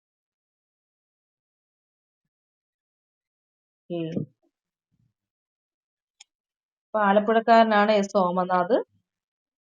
10ാമത്തെ ചെയർമാന്, 5ാമത്തെ വ്യക്തി. പിന്നെ ISRO സ്വയം നിയന്ത്രിത കാൽമുട്ട് വികസിപ്പിച്ച ISRO ആണെന്ന് പറഞ്ഞു. GSLV മാർക്ക് 3യുടെ വിശേഷണങ്ങൾ 2 പറഞ്ഞു. എന്തൊക്കെയായിരുന്നു വിശേഷണങ്ങള്? Fat boy, Baahubali. അതെ, ബാഹുബലി. ഓക്കെ. അടുത്ത ക്വസ്റ്റ്യൻ. വിന്ധ്യ പർവ്വതം മുതൽ ഇന്ത്യൻ ഉപദ്വീപിന്റെ തെക്കേ അറ്റം വരെ വ്യാപിച്ചു കിടക്കുന്ന വിസ്തൃതമായ ഭൂവിഭാഗം. പശ്ചിമഘട്ടമാണോ? ഡെക്കാൻ പീഠഭൂമിയാണ്. വിന്ധ്യ പർവ്വതം തൊട്ട് ഇന്ത്യൻ ഉപദ്വീപിന്റെ തെക്കേ അറ്റം വരെ വ്യാപിച്ചു കിടക്കുന്ന വിസ്തൃതമായ ഭൂവിഭാഗമാണ് ഡെക്കാൻ പീഠഭൂമി. പടിഞ്ഞാറ് പശ്ചിമഘട്ടവും കിഴക്ക് പൂർവ്വഘട്ടവും വടക്ക് സത്പുര മൈക്കല നിരകളും മഹാദേവ കുന്നുകളും ഡെക്കാൻ പീഠഭൂമിക്ക് അതിരിടുന്നു. ഇപ്പൊ ഡെക്കാൻ പീഠഭൂമിയുടെ അതിരുകളാണ് എന്തൊക്കെ? പടിഞ്ഞാറ് പശ്ചിമഘട്ടം, കിഴക്ക് പൂർവ്വഘട്ടം, വടക്ക് സത്പുര മൈക്കല മലനിരകൾ, മഹാദേവ കുന്നുകളും ഒക്കെ ഡെക്കാൻ പീഠഭൂമിക്ക് അതിരിടുന്നു. ഡെക്കാൻ പീഠഭൂമിയിൽ ഉൾപ്പെടുന്ന പ്രധാന മലനിരകളാണ് ജാവേദി കുന്നുകൾ, പിന്നെ പാൽക്കൊണ്ട നിര, മഹേന്ദ്രഗിരി കുന്നുകൾ, നല്ലമല കുന്നുകൾ. അതെ, ജാവടി കുന്ന്. ഡെക്കാൻ പീഠഭൂമിയിൽ ഉൾപ്പെടുന്ന പ്രധാന മലനിരകളാണ് ജാവടി കുന്നുകള്, പാൽക്കൊണ്ട നിര, മഹേന്ദ്രഗിരി കുന്ന്, നല്ലമല കുന്ന്. വടക്കും തെക്കും പറയാമോ? വടക്ക് സത്പുര മൈക്കല നിര. ആ തെക്കാന്ന് തോന്നുന്നു മഹാദേവ് കുന്ന്. തെക്കെന്ന് എടുത്ത് പറഞ്ഞിട്ടില്ല. അല്ല ഓക്കെ അല്ല വടക്ക് തന്നെ. വടക്ക് തന്നെയാണ് ഇല്ലയോ? അങ്ങനെയാണ്. ഓക്കെ. ബീഹാറിന്റെ തെക്ക് ആ മറ്റേ ഭാഗത്തോട്ട്. തെക്ക് ഇതായിരിക്കോ എന്താ വയനാട് അല്ലല്ല അതും പറഞ്ഞ പശ്ചിമഘട്ടത്തിൽ തന്നെ വരുന്നതാണ്. തെക്കില്ലല്ലോടാ, അത് ട്രയാങ്കിൾ അല്ലേ. അത് ആണോ? പടിഞ്ഞാറും അതെ അതെ. കിഴക്കും അല്ലേ വരുള്ളൂ. ഓ ശരിയാണല്ലോ. അതാണ് സത്യം തെക്ക് സത്യം. പറയാത്ത അതെ. കാര്യം. അങ്ങനെയാണല്ലേ, ശരിയാ. ഞാനത് മറന്നു. അപ്പൊ വിന്ധ്യ പർവ്വതം മുതൽ ഇന്ത്യൻ ഉപദ്വീപിന്റെ തെക്കേ അറ്റം വരെ വ്യാപിച്ചു കിടക്കുന്ന വിസ്തൃതമായ ഭൂവിഭാഗമാണ് ഡെക്കാൻ ഡെക്കൻ പീഠഭൂമി. പീഠഭൂമി. ഇന്ത്യ തൊട്ട് ഇന്ത്യൻ ഉപദ്വീപിന്റെ തെക്കേ അറ്റം വരെ. അപ്പൊ പടിഞ്ഞാറ് എന്താ? ഡെക്കാൻ പീഠഭൂമിയുടെ പടിഞ്ഞാറ് ആ, പശ്ചിമഘട്ടം. എന്ത് വരും? പശ്ചിമഘട്ടം പശ്ചിമഘട്ടം പശ്ചിമഘട്ടം വരും. കിഴക്ക് പശ്ചിമഘട്ടം പൂർവ്വഘട്ടം. അതായത് പൂർവ്വഘട്ടം അതായത് വടക്ക് അവിടെ മുകളിൽ സത്പുര മൈക്കല നിരകളും സത്പുര മൈക്കല നിരകളുണ്ട്, മഹാദേവ മഹാദേവ കുന്നുണ്ട്. കുന്നുകളും. അതെ അപ്പൊ കുന്നുകളാണ് ജാവടി കുന്നുകൾ, പാൽക്കൊണ്ട നിര, മഹേന്ദ്രഗിരി കുന്നുകൾ, നല്ലമ്മല കുന്നുകൾ. ഡെക്കാൻ പീഠഭൂമിയിൽ ഉൾപ്പെടുന്ന പ്രധാന മലനിരകൾ. ലോകത്തിലെ ഏറ്റവും വലിയ ലാവ പീഠഭൂമിയാണ് ഡെക്കാൻ പീഠഭൂമി. ഡെക്കാൻ പീഠഭൂമി. ഡെക്കാൻ പീഠഭൂമി. ആകൃതി എന്താ? ഡെക്കാൻ ഡെൽറ്റ പീഠഭൂമി ആകൃതി ട്രയാങ്കിൾ. തലതിരിഞ്ഞ ത്രികോണാകൃതി. ട്രയാങ്കിൾ. ത്രികോണാകൃതി. അതെ, ത്രികോണാകൃതിയാണ്. ഓക്കെ. ഓക്കെ. അടുത്ത ക്വസ്റ്റ്യൻ. താഴെ തന്നിരിക്കുന്നവയിൽ നിന്നും ശരിയായ പാരമ്പര്യേതര ഊർജ സ്രോതസ്സുകൾ കണ്ടെത്തുക. പാരമ്പര്യേതര ഊർജ സ്രോതസ്സുകൾ. പാരമ്പര്യേതര അല്ലേ? സൗരോർജം, ഉം. ജൈവവാതകവും സൗരോർജവും, കാറ്റിൽ നിന്നുള്ള ഊർജം. ഒന്നും രണ്ടും മൂന്നും അല്ല അല്ലേ? അതെ, 1, 2, 3 എല്ലാം ഉണ്ട്. ഓക്കെ. അപ്പൊ താഴെ തന്നിരിക്കുന്ന പാരമ്പര്യേതര ഊർജ സ്രോതസ്സുകളാണ് സൗരോർജം, ജൈവവാതവും സൗരോർജവും, കാറ്റിൽ നിന്നുള്ള ഊർജം. ഇന്ത്യയുമായി കര അതിർത്തി പങ്കുവെക്കുന്ന 7 രാജ്യങ്ങൾ ഏതൊക്കെയാണെന്ന് കണ്ടെത്തുക. ഇന്ത്യയുമായി കര അതിർത്തി പങ്കിടുന്ന രാജ്യങ്ങൾ: ചൈന, നേപ്പാൾ, പാകിസ്ഥാൻ, ഭൂട്ടാൻ. ഒന്നുകൂടെ പറയാം. എല്ലാം ഉണ്ടല്ലോ. ഇന്ത്യയുമായി കര അതിർത്തി പങ്കിടുന്നത് ചൈന, നേപ്പാൾ, പാകിസ്ഥാൻ, ഭൂട്ടാൻ. എല്ലാം ഉണ്ട്. എത്ര രാജ്യങ്ങളാണ്? 7 രാജ്യങ്ങളും കണ്ടല്ലേ ഇന്ത്യയായിട്ട് അല്ലേ? 7 രാജ്യങ്ങൾ. 7 രാജ്യങ്ങളുമായി അതിർത്തി പങ്കിടുന്ന ഇന്ത്യൻ സംസ്ഥാനങ്ങളുടെ എണ്ണം ചോദിച്ചാൽ 16 ആണ്. അപ്പൊ 7 രാജ്യങ്ങളുമായി കരാതിർത്തി പങ്കിടുന്ന ഇന്ത്യൻ കേന്ദ്രഭരണ പ്രദേശങ്ങൾ 2. ഏതൊക്കെയാ? ജമ്മു കാശ്മീർ, ലഡാക്ക്. അപ്പൊ ഇന്ത്യൻ സംസ്ഥാനങ്ങൾ 16 എണ്ണമാണ്, കേന്ദ്രഭരണ പ്രദേശങ്ങൾ 2 എണ്ണമാണ്. ഏറ്റവും കുറവ് രാജ്യാന്തര അതിർത്തിയുള്ള സംസ്ഥാനം ചോദിച്ചാല് സംസ്ഥാനം മറ്റേ ത്രിപുര അല്ലേ? ത്രിപുര അല്ല, ഏറ്റവും കുറവ് രാജ്യാന്തര അതിർത്തിയുള്ള സംസ്ഥാനം നാഗാലാൻഡ്. ഏറ്റവും കൂടുതൽ വരുമ്പോ ഏതായിരിക്കും? രാജസ്ഥാനാണോ? അല്ല, ബംഗാൾ. വെസ്റ്റ് ബംഗാൾ.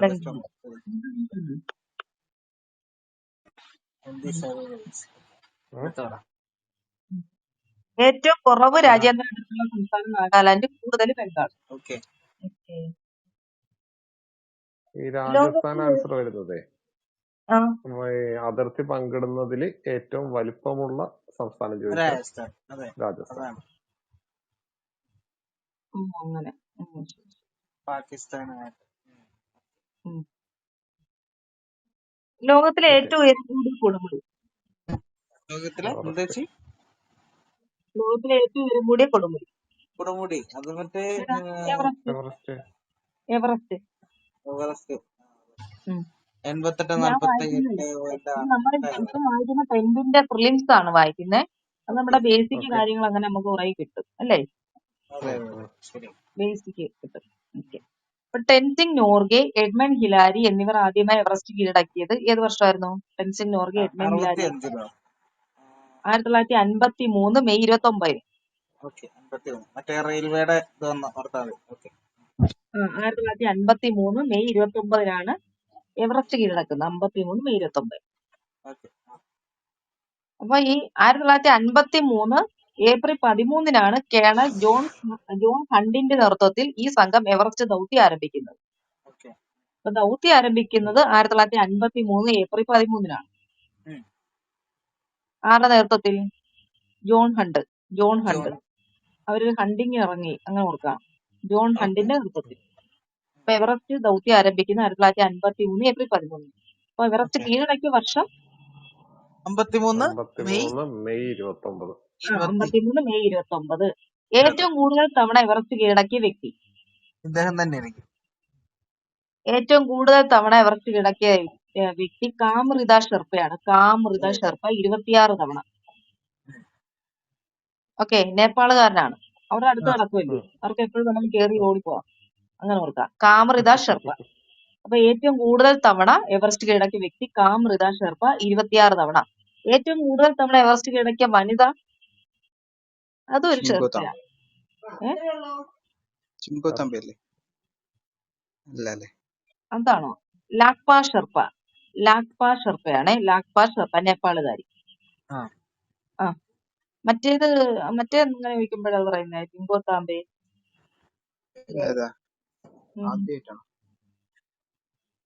അതെ, ആദ്യമായിട്ട്. ശരിയാ. അജിത്ത്. അപ്പൊ ഏറ്റവും കൂടുതൽ തവണ എവറസ്റ്റ് കീഴടക്കിയ വ്യക്തി കാമറിത ഷെർപ്പയാണ് 26 തവണ. ഏറ്റവും കൂടുതൽ തവണ എവറസ്റ്റ് കീഴടക്കിയ വനിത ചോദിച്ചാൽ ലാക്പ ഷെർപ്പ. ലാക്പ ഷെർപ്പയാണ് 10 തവണ. ഓക്കെ. പിന്നെ വേറൊരു കാര്യം കൂടെ ഉണ്ടല്ലോ. കഴിഞ്ഞ ക്വസ്റ്റ്യൻ കഴിഞ്ഞ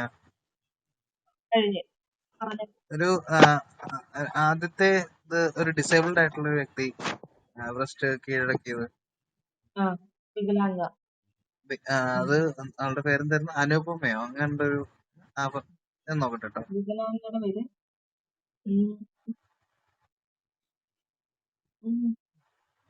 കിട്ടുന്നില്ലല്ലോ.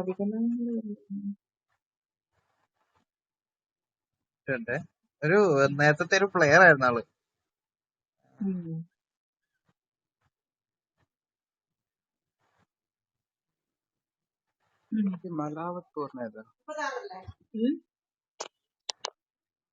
ഹലോ, പറയൂ.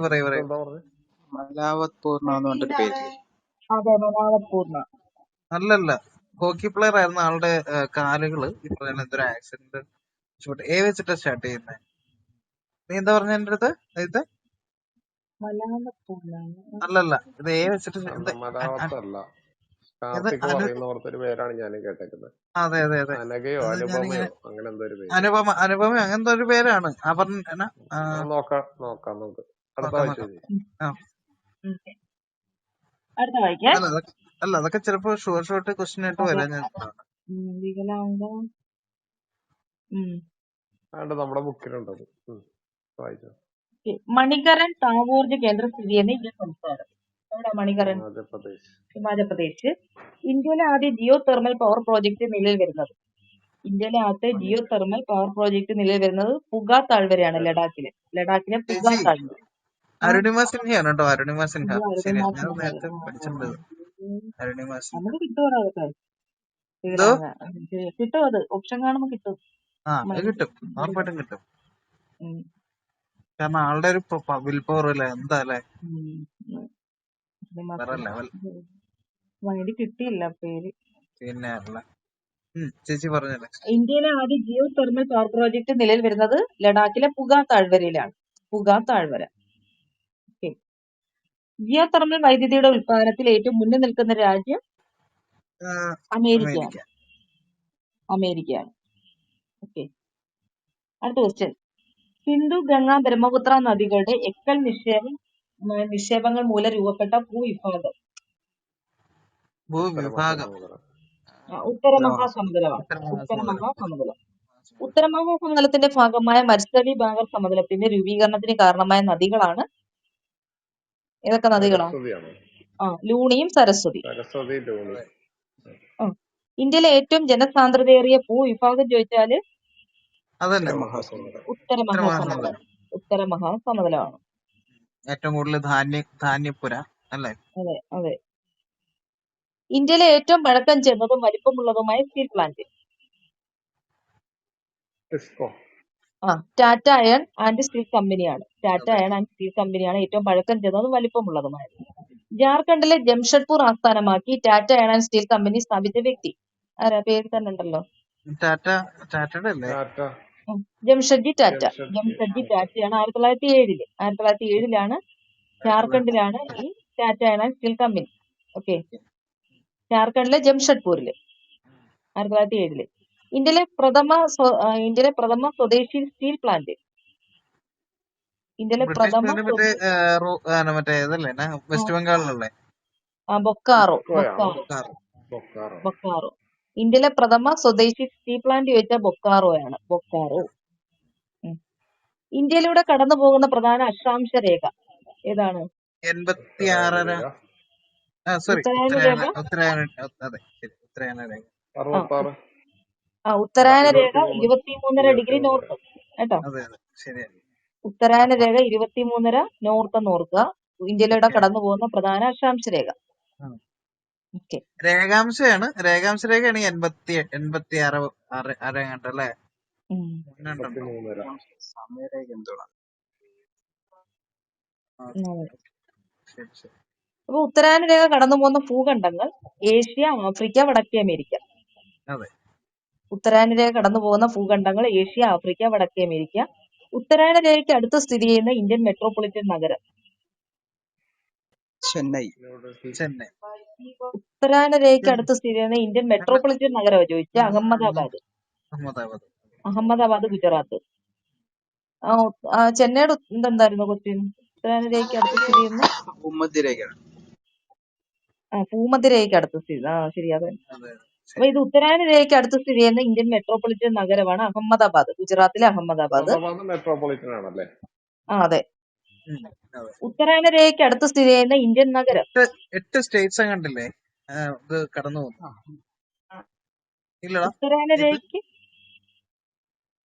ഉത്തരായന രേഖയ്ക്ക് അടുത്ത് സ്ഥിതി ചെയ്യുന്ന ഇന്ത്യൻ നഗരം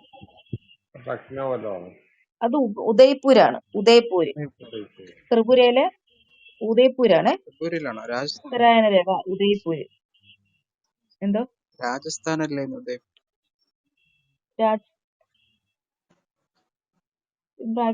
സ്റ്റേറ്റ്സ് അല്ലേ കടന്നു പോകുന്നേ? 8 സ്റ്റേറ്റ്സ് കൂടെ രാജസ്ഥാനാണോ? അല്ലേ? ശരിയാണല്ലോ. ഉദയ്പൂർ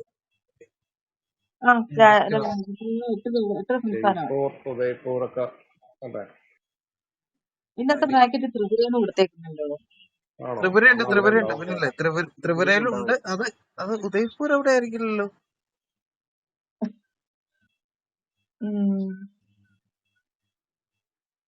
ഓക്കെ. അപ്പൊ നോക്കണം ഉദയ്പൂർ എവിടാ? രാജസ്ഥാൻ എന്ന് പറഞ്ഞേ. ഉദയ്പൂരുണ്ട്, ത്രിപുരയിലുണ്ട്. ത്രിപുരയിലുണ്ടോ? ഉദയ്പൂർ. അപ്പൊ ഉത്തരായന രേഖയ്ക്ക് അടുത്ത് സ്ഥിതി ചെയ്യുന്ന ഇന്ത്യൻ മെട്രോപൊളിറ്റൻ നഗരം അഹമ്മദാബാദ് ആണ്. ഉത്തരായന രേഖയ്ക്ക് അടുത്ത് സ്ഥിതി ചെയ്യുന്ന ഇന്ത്യൻ നഗരം ചോദിച്ചാൽ ഉദയ്പൂരാണ്. ത്രിപുരയിലെ ഉദയ്പൂര്. ഉത്തരായന രേഖ കടന്നു പോകുന്ന ഭൂഖണ്ഡങ്ങൾ ഏതൊക്കെ ഭൂഖണ്ഡങ്ങളിലൂടെയാണ്?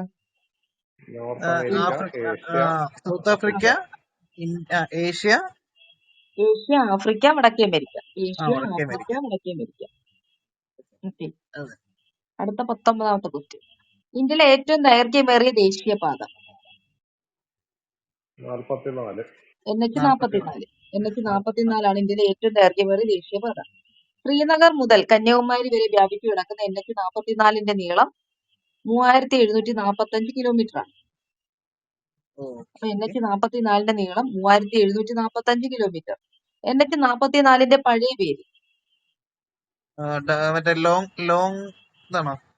NH7 എന്നാണ്. NH44ന്റെ പഴയ പേര് NH7.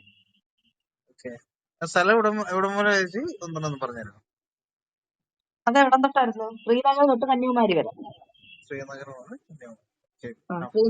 കന്യാകുമാരി വരെ. മൈസൂർ മുതൽ തമിഴ്നാട് വരെ. അത് 3745 കിലോമീറ്റർ. 3745. അപ്പൊ ദേശീയപാതകളിൽ വാഹനാപകടങ്ങൾ നടന്നാൽ അറിയുവാനും സഹായം തേടുവാനുമായി നാഷണൽ ഹൈവേ അതോറിറ്റി ആരംഭിച്ച ടോൾ ഫ്രീ നമ്പർ ആണ്. അറിയോ? 1033 ആണ്.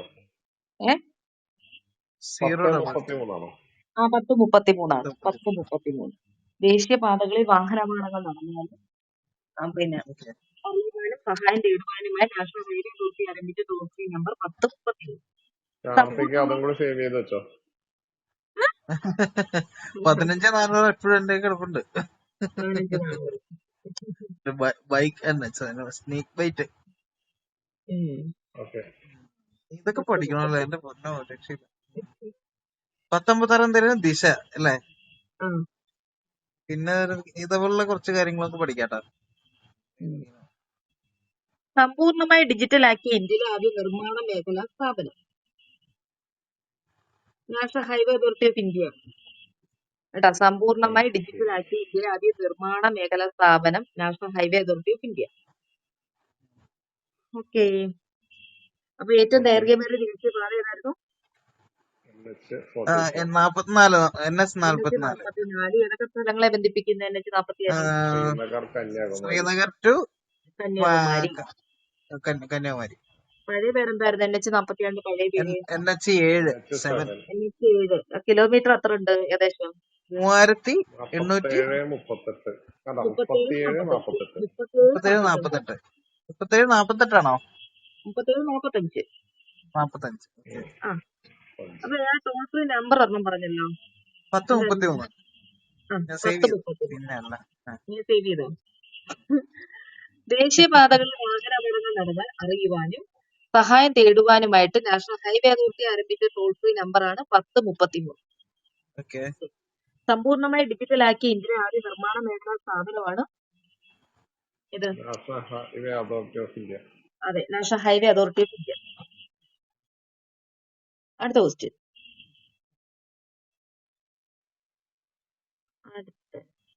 മുംബൈയെയും മാംഗ്ലൂരിനെയും തമ്മിൽ ബന്ധിപ്പിച്ചുകൊണ്ട് പശ്ചിമ തീരത്തുകൂടി കടന്നു പോകുന്ന പ്രധാന റെയിൽവേ ശൃംഖല മറ്റേ കൊങ്കൺ റെയിൽവേ. കൊങ്കൺ റെയിൽവേ ആണ്. കൊങ്കൺ. താങ്കളുടെ ശബ്ദം ഇത്തിരി ഇതായല്ലോ. ഞാൻ സ്വാദിഷ്ടേ. എനിക്കും തോന്നി. കൊങ്കൺ റെയിൽവേ.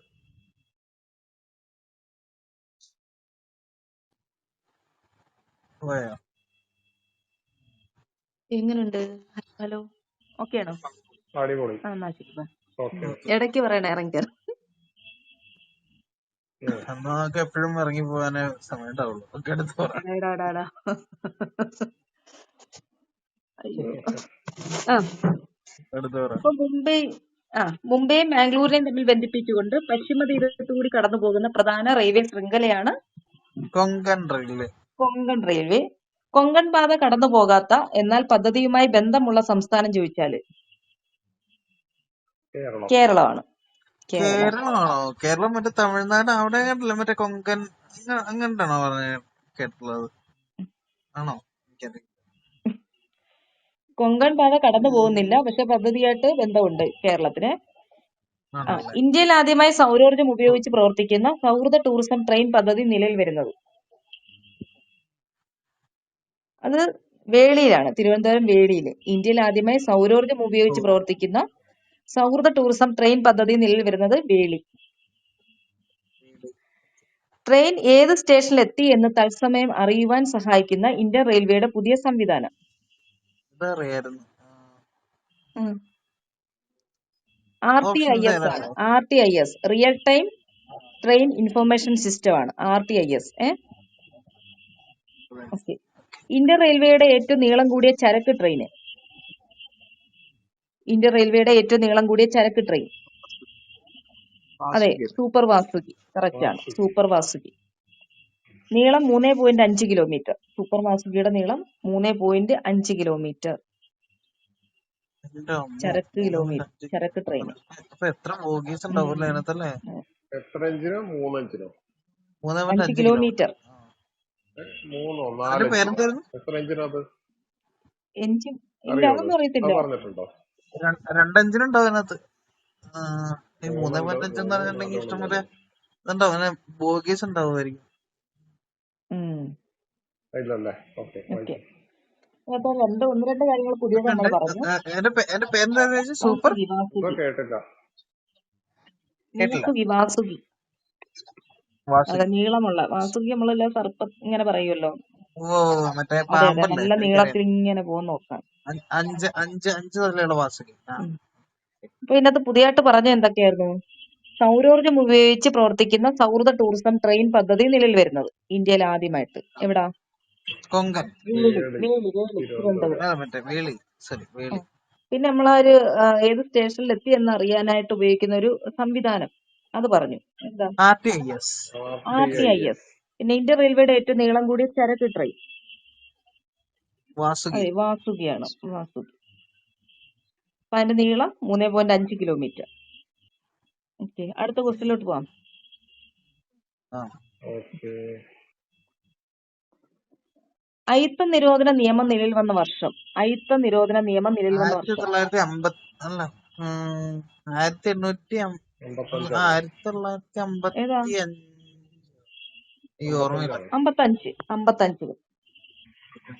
ഓക്കെ.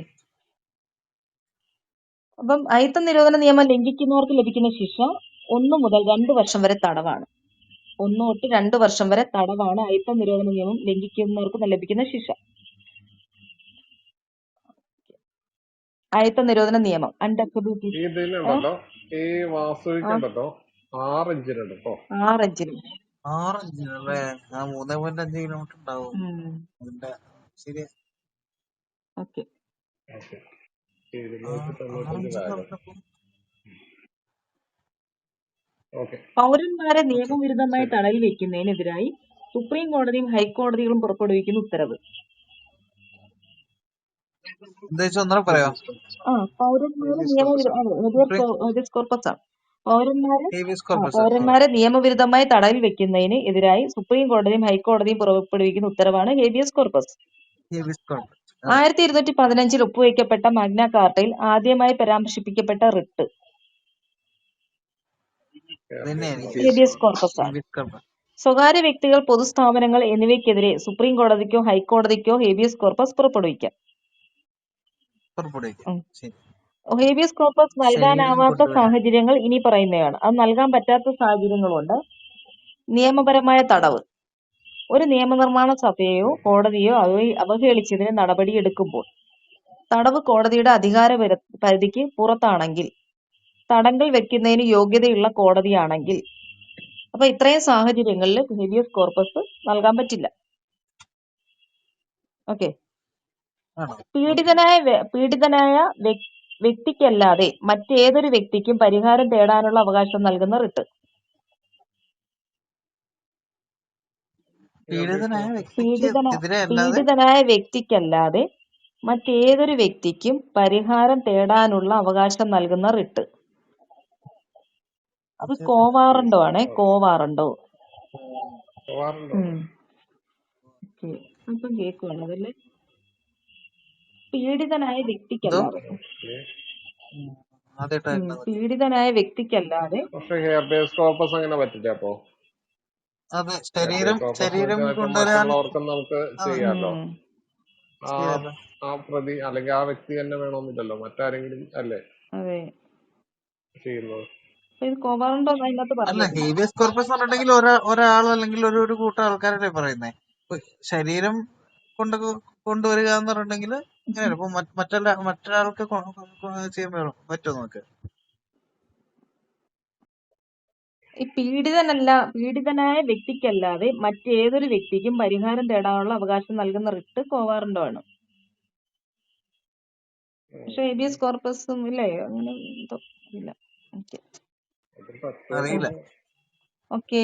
ഒരു പ്രത്യേക കോളത്തിൽ അത് കൊടുത്തിരുന്ന സംഭവം. ഓക്കെ, അടുത്ത വായിക്കാം. ഇന്ത്യൻ ഭരണഘടന എത്ര തരം മൗലിക അവകാശങ്ങളാണ് ഉറപ്പു നൽകുന്നത്?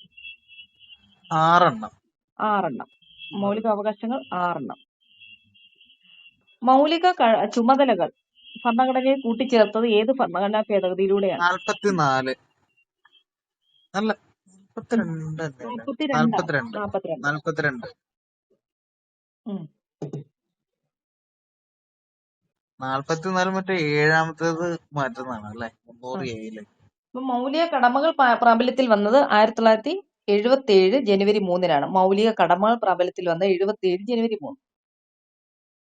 അപ്പം മൗലിക ചുമതലകൾ ഭരണഘടനയെ കൂട്ടിച്ചേർത്തത് 42ാം ഭേദഗതി 76-ലെ അല്ലേ. 1976-ലെ 42ാം ഭേദഗതി മുഖേനയാണ് കൂട്ടിച്ചേർത്തത്. അപ്പൊ പ്രാബല്യത്തിൽ വരുന്നത്, മൗലിക കടമകൾ പ്രാബല്യത്തിൽ വരുന്നത് ചോദിച്ചാൽ 77 ജനുവരി 3. 77 ജനുവരി 3. ഓക്കെ. 77 ജനുവരി 3 അല്ലേ. ജനുവരി 3 പ്രാബല്യത്തിൽ വരുന്നത്. മൗലിക കടമകൾ കോടതിയിലൂടെ സ്ഥാപിച്ചെടുക്കാൻ കഴിയുമോ? ഇല്ല, കഴിയില്ല. അപ്പൊ മൗലിക കടമകൾ പോസിറ്റീവോ നെഗറ്റീവോ ആവാം. മൗലിക കടമകൾ പരിപൂർണമല്ല. അപ്പൊ ഇതൊക്കെ ചിലപ്പോ അതെ. ഇതിലെ സ്റ്റേറ്റ്മെന്റ് അത് ചോദിക്കും. അപ്പൊ മൗലിക കടമകൾ കോടതിയിലൂടെ സ്ഥാപിച്ചെടുക്കാൻ കഴിയില്ല. മൗലിക കടമകൾ പോസിറ്റീവും നെഗറ്റീവും ആകാം. മൗലിക കടമകൾ പരിപൂർണമല്ല. 42ാം ഭരണഘടനാ ഭേദഗതിയിലൂടെ മൗലിക ചുമതലകൾ കൂട്ടിച്ചേർക്കപ്പെട്ടപ്പോൾ ഇന്ത്യൻ പ്രസിഡന്റ് ജവഹർലാൽ നെഹ്റു തന്നെയല്ലേ? ഫക്രുദ്ദീൻ അലി അഹമ്മദാണ്. 42ാം ഭരണഘടനാ പ്രസിഡന്റ്. ഭേദഗതിയിലൂടെ മൗലിക ചുമതലകൾ കൂട്ടിച്ചേർക്കപ്പെട്ടപ്പോൾ ഇന്ത്യൻ പ്രസിഡന്റ് ആയിരുന്നത് ഫക്രുദ്ദീൻ അലി അഹമ്മദാണ്. പ്രധാനമന്ത്രി ഇന്ദിരാഗാന്ധിയായിരുന്നു. ഓക്കെ, അടുത്ത 25ാമത്തെ ക്വസ്റ്റ്യൻ. ഇന്ത്യയുടെ ദേശീയ പതാകയായ ത്രിവർണ പതാക ഭരണഘടനാ നിർമ്മാണ സമിതി അംഗീകരിച്ചത് ജൂലൈ 22, 1947. Very good. 1947 ജൂലൈ 22-ന്. 1904 സിസ്റ്റർ നിവേദിത ഇന്ത്യക്ക് വേണ്ടി രൂപകൽപ്പന ചെയ്ത പതാകയിൽ ആലേഖനം ചെയ്തിരുന്ന വാക്ക് മറ്റേ വന്ദേ മാതരം. 1904 സിസ്റ്റർ നിവേദിത ഇന്ത്യക്ക് വേണ്ടി രൂപകൽപ്പന ചെയ്ത പതാകയിൽ ആലേഖനം ചെയ്തിരുന്ന വാക്ക് വന്ദേ മാതരം. ഇന്ത്യയുടെ ദേശീയ പതാക ആദ്യമായി ബഹിരാകാശത്തെത്തിയ വർഷം. ഇന്ത്യയുടെ ദേശീയ പതാക ആദ്യമായി ബഹിരാകാശത്തെത്തിയ വർഷം ആര്യവട്ടയിൽ തന്നെയല്ലേ? ആര്യവട്ട പോയ വഴിക്ക് തന്നെ അല്ല, 1971 അപ്പോളോ 15-ലാണ്. അപ്പോളോ 15. 1971 ആര്യഭട്ട 75-ലല്ല. 65 കണ്ടല്ലേ? 75. ഇന്ത്യയുടെ ദേശീയ പതാക ആദ്യമായി ബഹിരാകാശത്തെത്തിയ വർഷം 1971 അപ്പോളോ 15-ലാണ്. അപ്പോളോ 15. ഓക്കെ.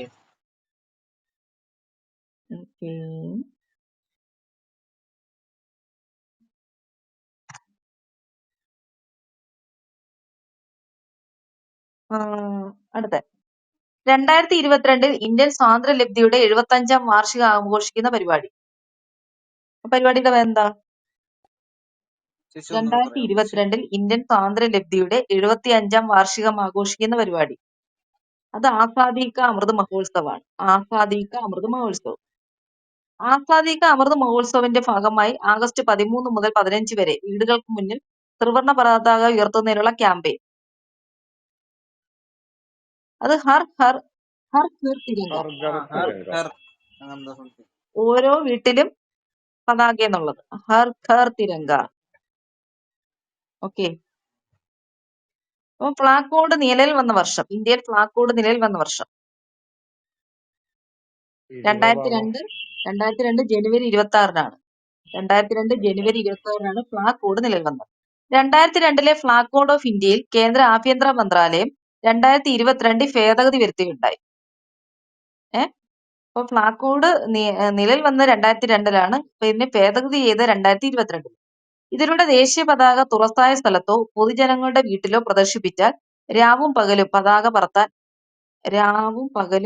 പറത്താൻ അനുവാദം നൽകും. നൽകുന്നു. അതെ, നേരത്തെ അത് പാടില്ലായിരുന്നു. അതുകൊണ്ടായിരിക്കും. ഇതിലൂടെ ദേശീയ പതാക തുറസായ സ്ഥലത്തോ പൊതുജനങ്ങളുടെ വീട്ടിലോ പ്രദർശിപ്പിച്ചാൽ രാവും പകലും പതാക പറത്താൻ അനുവാദം നൽകുന്നു. എനിക്ക് തോന്നണം നേരത്തെ വൈകിട്ട് 5 മണിക്ക് ശേഷം ഉപയോഗിക്കാൻ പാടില്ല എന്നുണ്ടായിരുന്നു. അത് വേണമെങ്കിൽ മാറ്റിക്കാണോ? ഓ അങ്ങനെ, ശരിയാ, മനസ്സിലായി. അപ്പൊ 2002-ലാണ് ഫ്ലാഗ് കോഡ് വന്നത്. 2002 ജനുവരി 26. 2002 ജനുവരി 26-ന് ഫ്ലാഗ് കോഡ് വന്നു. അപ്പൊ അതിന്റെ ഭേദഗതി വന്നത് 2022. ഓക്കെ, ഭേദഗതി പറഞ്ഞല്ലോ. തുറസായ സ്ഥലത്തോ പൊതുജനങ്ങളുടെ വീട്ടിലോ പ്രദർശിപ്പിച്ച രാവും പകലും പതാക ഉയർത്താൻ അനുവാദം കൊടുക്കുന്നു. ഓക്കെ, അടുത്ത ക്വസ്റ്റ്യൻ വായിക്കാമോ? 26-ആണ്.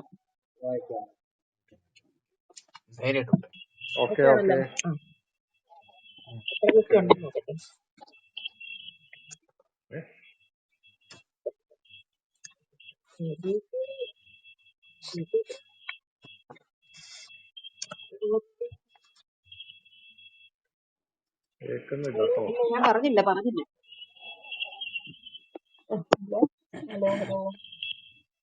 കേൾക്കാം. 80 വരെ ഉണ്ട് കേട്ടോ. 80 വരെ ജയിക്കുക. അത് കഴിഞ്ഞ് മാത്സ് ആണ് നടക്കുന്നത്. ഓക്കെ, എന്തായാലും വായിക്കാം. കുറച്ചുകൂടെ വായിക്കാം. ഇന്ത്യയുടെ ദേശീയ നദി ഗംഗ. ഇന്ത്യയും ബംഗ്ലാദേശും തമ്മിൽ ഗംഗാ ജലസന്ധി ഒപ്പുവെക്കപ്പെട്ട വർഷം. ഇന്ത്യയും ബംഗ്ലാദേശും തമ്മിൽ ഗംഗാ ജലസന്ധി ഒപ്പുവെക്കപ്പെട്ട വർഷം. ഇന്ത്യയും ബംഗ്ലാദേശും തമ്മിൽ 1996. എന്റെ പൊന്നോ, അടിപൊളി. ഇന്ത്യയും ബംഗ്ലാദേശും തമ്മിൽ ഗംഗാ ജലസന്ധി ഒപ്പുവെക്കപ്പെട്ട വർഷം 1996. ഓക്കെ.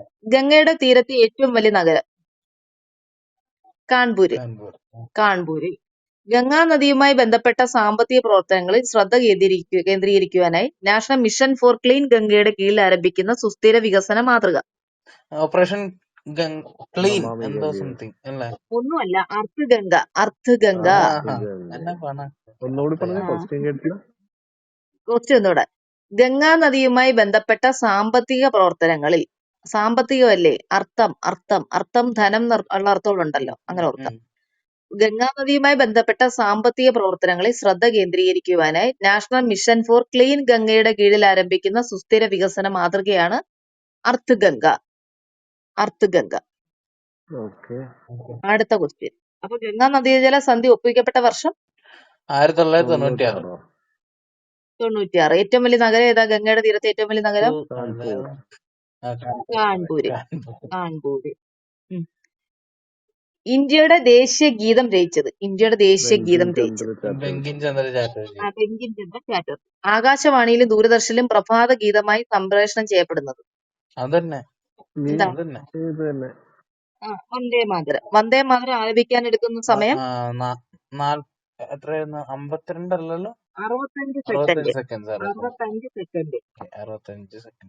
സെക്കൻഡ്. ദേശീയ ഗാനം ആലപിക്കാനാണ്, ജനഗണമന ആലപിക്കാനാണ് എത്ര സെക്കൻഡ് എടുക്കുന്നത്? 52 സെക്കൻഡ്. വന്ദേ മാതരം 65 സെക്കൻഡ്. വന്ദേ മാതരത്തിന്റെ ഇംഗ്ലീഷ് പരിഭാഷയായ mother I bow to thee രചിച്ചത് മറ്റേ ഐ ബോ ടു ദി മറ്റേ വിവേകാനന്ദന്റെ ശിഷ്യയായ സിസ്റ്റർ നിവേദിത ആണോ? അരവിന്ദോ ഘോഷ്. അങ്ങനെ പണ. ഓക്കെ, അരവിന്ദോ ഘോഷ്. വന്ദേ മാതരത്തിന്റെ ഇംഗ്ലീഷ് പരിഭാഷയായ mother I bow to thee രചിച്ചത് അരവിന്ദോ ഘോഷ്. വന്ദേ മാതരത്തിന് സംഗീതം നൽകിയത്. വന്ദേ മാതരത്തിന് സംഗീതം നൽകിയത് കമ്പോസറിന്റെ പേര് ഞാൻ മറന്നില്ല. ആരായിരുന്നു? ജാദുനാഥ് ഭട്ടാചാര്യാണ്. ജാദുനാഥ് ഭട്ടാചാര്യ. വന്ദേ മാതരത്തിന് സംഗീതം നൽകിയത് ജാദുനാഥ് ഭട്ടാചാര്യ. അടുത്തിരിക്കുന്ന രാഗമായിരിക്കും. അപ്പം വന്ദേ മാതരം ആലപിക്കാൻ എടുക്കുന്ന സമയം എത്രയായിരുന്നു? 65 സെക്കൻഡാണ്. അപ്പൊ വന്ദേ മാതരത്തിന് സംഗീതം നൽകിയത് ആരാ? അതെ, ജാദുനാഥ് ഭട്ടാചാര്യാണ്. ദേശീയ ഗാനം ജനഗണമന ആലപിക്കാൻ എടുക്കുന്ന സമയം 52 സെക്കൻഡ്. ദേശീയ ഗാനം ആദ്യമായി ആലപിക്കപ്പെട്ട INC സമ്മേളനം 1911 അല്ല? അതെ, ആണ് 1911 കൊൽക്കത്ത സമ്മേളനം. സിനിമാ തിയേറ്ററിൽ ദേശീയ ഗാനം ആലപിക്കുന്നത് അവലോകനം ചെയ്യാൻ നിയോഗിച്ച കമ്മിറ്റിയുടെ തലവൻ. അവലോകനം മീൻസ് ക്യാൻസൽ ആക്കാനുള്ളതാണോ? അല്ല, അതിന്റെയൊക്കെ കാര്യങ്ങൾ നോക്കാൻ. പക്ഷെ ഇല്ലല്ലോ. അപ്പൊ അതിനൊരു നേരത്തെ ഉണ്ടായിരുന്നല്ലോ, അപ്പൊ അതിന് തലവനുണ്ടായിരുന്നു. BR ശർമ്മ. സിനിമാ തിയേറ്ററിൽ ദേശീയ ഗാനം ആലപിക്കുന്നത് അവലോകനം ചെയ്യാൻ നിയോഗിച്ച കമ്മിറ്റിയുടെ തലവൻ BR ശർമ്മയായിരുന്നു. BR ശർമ്മ. 2023 74ാമത് റിപ്പബ്ലിക് ദിന പരേഡിനോടനുബന്ധിച്ച് മികച്ച നിശ്ചല ദൃശ്യത്തിനുള്ള അവാർഡ് നേടിയത്. നിശ്ചല ദൃശ്യത്തിന് വേണ്ടി 2023 അതെ, 2023 ഉത്തരാഖണ്ഡിലായിരുന്നു. നമ്മുടെ കേരളത്തിന്റെ നാരീശക്തി എന്ന് പറഞ്ഞല്ലോ, അപ്പൊ പ്ലോട്ട് അതിന് ആ നിശ്ചല ദൃശ്യത്തിനുള്ള അവാർഡ് ആദ്യം ഫസ്റ്റ് കിട്ടിയത് ഉത്തരാഖണ്ഡിന്, 2ാം സ്ഥാനം മഹാരാഷ്ട്രയ്ക്കാണ്.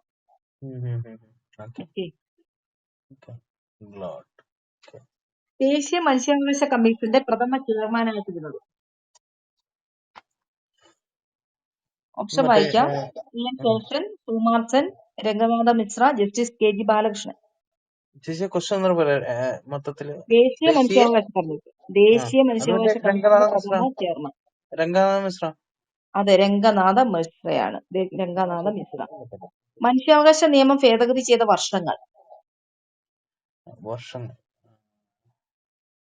2006 2019 മനുഷ്യാവകാശ നിയമം ഭേദഗതി വർഷങ്ങൾ 2006 2019. ഉം. മനുഷ്യാവകാശ നിയമം 2019 ഉം. അതിന്റെ ഭേദഗതി നിയമം പറയാണ്, ദേശീയ മനുഷ്യാവകാശ കമ്മീഷൻ അംഗങ്ങളിൽ 3 പേർ മനുഷ്യാവകാശങ്ങളെ പറ്റി പ്രായോഗിക അറിവുള്ളവരായിരിക്കണം. അതെ ഇതിലൊരു വനിതയെങ്കിലും നിർബന്ധമായി ഉണ്ടായിരിക്കണം. അതെ ഓക്കെ. ദേശീയ സംസ്ഥാന മനുഷ്യാവകാശ അംഗങ്ങള് 3 വർഷത്തേക്ക് പുനർനിയമനത്തിന് യോഗ്യരാണ്. ഉം. അല്ല ഇതിനകത്ത് 3 പേരെന്ന് പറയണ്ടല്ലോ. ഒരെണ്ണം മറ്റേ ജഡ്ജ് അല്ലേ? അപ്പൊ മറ്റേ 2 കാര്യങ്ങൾ കാര്യല്ലേ പറയണേ? മനുഷ്യാവകാശ കമ്മീഷന് മൊത്തം എത്ര അംഗങ്ങളാ? 3 പേര് ആ. അല്ലേ? അതാ പറഞ്ഞ അപ്പൊ ഒരാള് മറ്റേ ജഡ്ജ് അല്ലെങ്കിൽ മറ്റേ ഇതല്ലേ ചീഫ് ജസ്റ്റിസ് ആയിരിക്കും. Chief justice. ഉം. അപ്പൊ അദ്ദേഹത്തിന് എന്തായാലും വിവരം ഉണ്ടാവുമല്ലോ. അതിനകത്തൊരു വനിതയെങ്കിലും ഉണ്ടായിരിക്കണം എന്നായിരിക്കും ചിലപ്പോൾ ഭേദഗതി നമുക്ക്. ആ അതെ, ഒരു വനിതയും മറ്റൊരു സോഷ്യൽ വർക്കറും കൂടെ അല്ലേ വരേണ്ടത് അല്ലേ? അതെ ആ അതെ. ഓക്കെ. മൊത്തം 3 പേര്. 3 പേര്. ആ ദേശീയ സംസ്ഥാന മനുഷ്യാവകാശ അംഗങ്ങൾ 3 വർഷത്തേക്ക് പുനർനിയമനത്തിന് യോഗ്യരാണ്. ഉം. ദേശീയ സംസ്ഥാന മനുഷ്യാവകാശ അംഗങ്ങളുടെ കാലാവധി 3 വർഷം അല്ലെങ്കിൽ 70 വയസ്സ്. അതെ. 3 വർഷം 70 വയസ്സ്. ഇത് മറ്റേ കേന്ദ്രത്തിലാണ് എത്രയാണെന്ന് വെച്ചാൽ 3 വർഷം തന്നെയാണോ? ആ, ആണല്ലേ? 3 ഓക്കെ. ഇത് മൊത്തം കൺഫ്യൂസ് ചെയ്യണ്ട. രണ്ടും അങ്ങനെ ആക്കിയത്. അതാ ഭേദഗതി ചെയ്തത്. ഓക്കെ ഭേദഗതി ചെയ്ത് അങ്ങനെ ആക്കി. ഓക്കെ. ഇപ്പോഴത്തെ മനുഷ്യാവകാശ കമ്മീഷൻ ഇത് ഹരികുമാർ അല്ലെ? ഹരിനായർ അല്ലെ? ഹരി നായർ. ഹരിനായർ. ഓക്കേ. മറ്റേ കേന്ദ്രത്തിലാണെങ്കിൽ ഹീരാലാൽ സാമരിയ. അതെ. ഓക്കെ. നെക്സ്റ്റ് വായിക്കാം.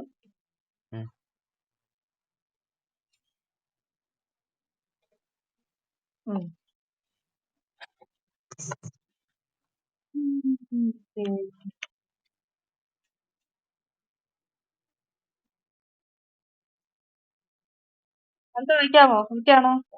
ഓക്കെ ആണ്. നെക്സ്റ്റ് പറയൂ.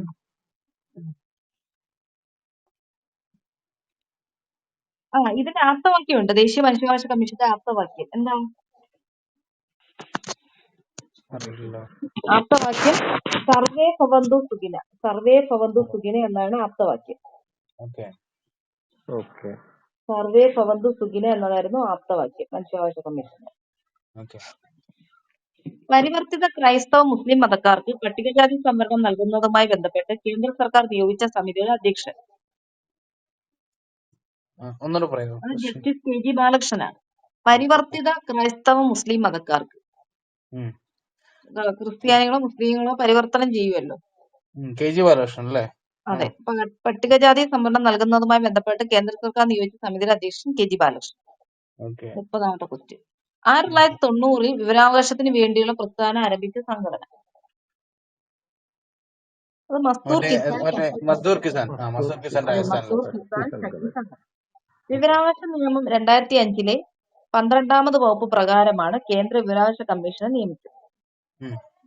ഇപ്പൊ വിവരാവകാശ നിയമം 2005 12ാമത് വകുപ്പ് പ്രകാരമാണ് കേന്ദ്ര വിവരാവകാശ കമ്മീഷനെ നിയമിച്ചത്. സംസ്ഥാന വിവരാവകാശ കമ്മീഷനിൽ നിയമിക്കപ്പെടേണ്ട പരമാവധി അംഗങ്ങളുടെ എണ്ണം 3 പേര്. 10. സംസ്ഥാന വിവരാവകാശ കമ്മീഷനിൽ 10. മസ്ദൂർ കിസാൻ ശക്തി സംഘത്തിന്റെ പ്രവർത്തന ഫലമായി നിലവിൽ വന്ന വിവരാവകാശ നിയമത്തിലെ വകുപ്പുകളുടെ എണ്ണം. ഇപ്പൊ വിവരാവകാശ നിയമത്തിലെ വകുപ്പുകളുടെ എണ്ണം 31 കേട്ടോ. വകുപ്പുകളുടെ എണ്ണം 31. അതിൽ 6 അധ്യായം 2 ഷെഡ്യൂളുമാണ്. അപ്പൊ അധ്യായം 6 ഒന്നും അറിയില്ല. ഷെഡ്യൂൾ എന്താ? ഹലോ അല്ല ഈ ഷെഡ്യൂൾ എന്താ?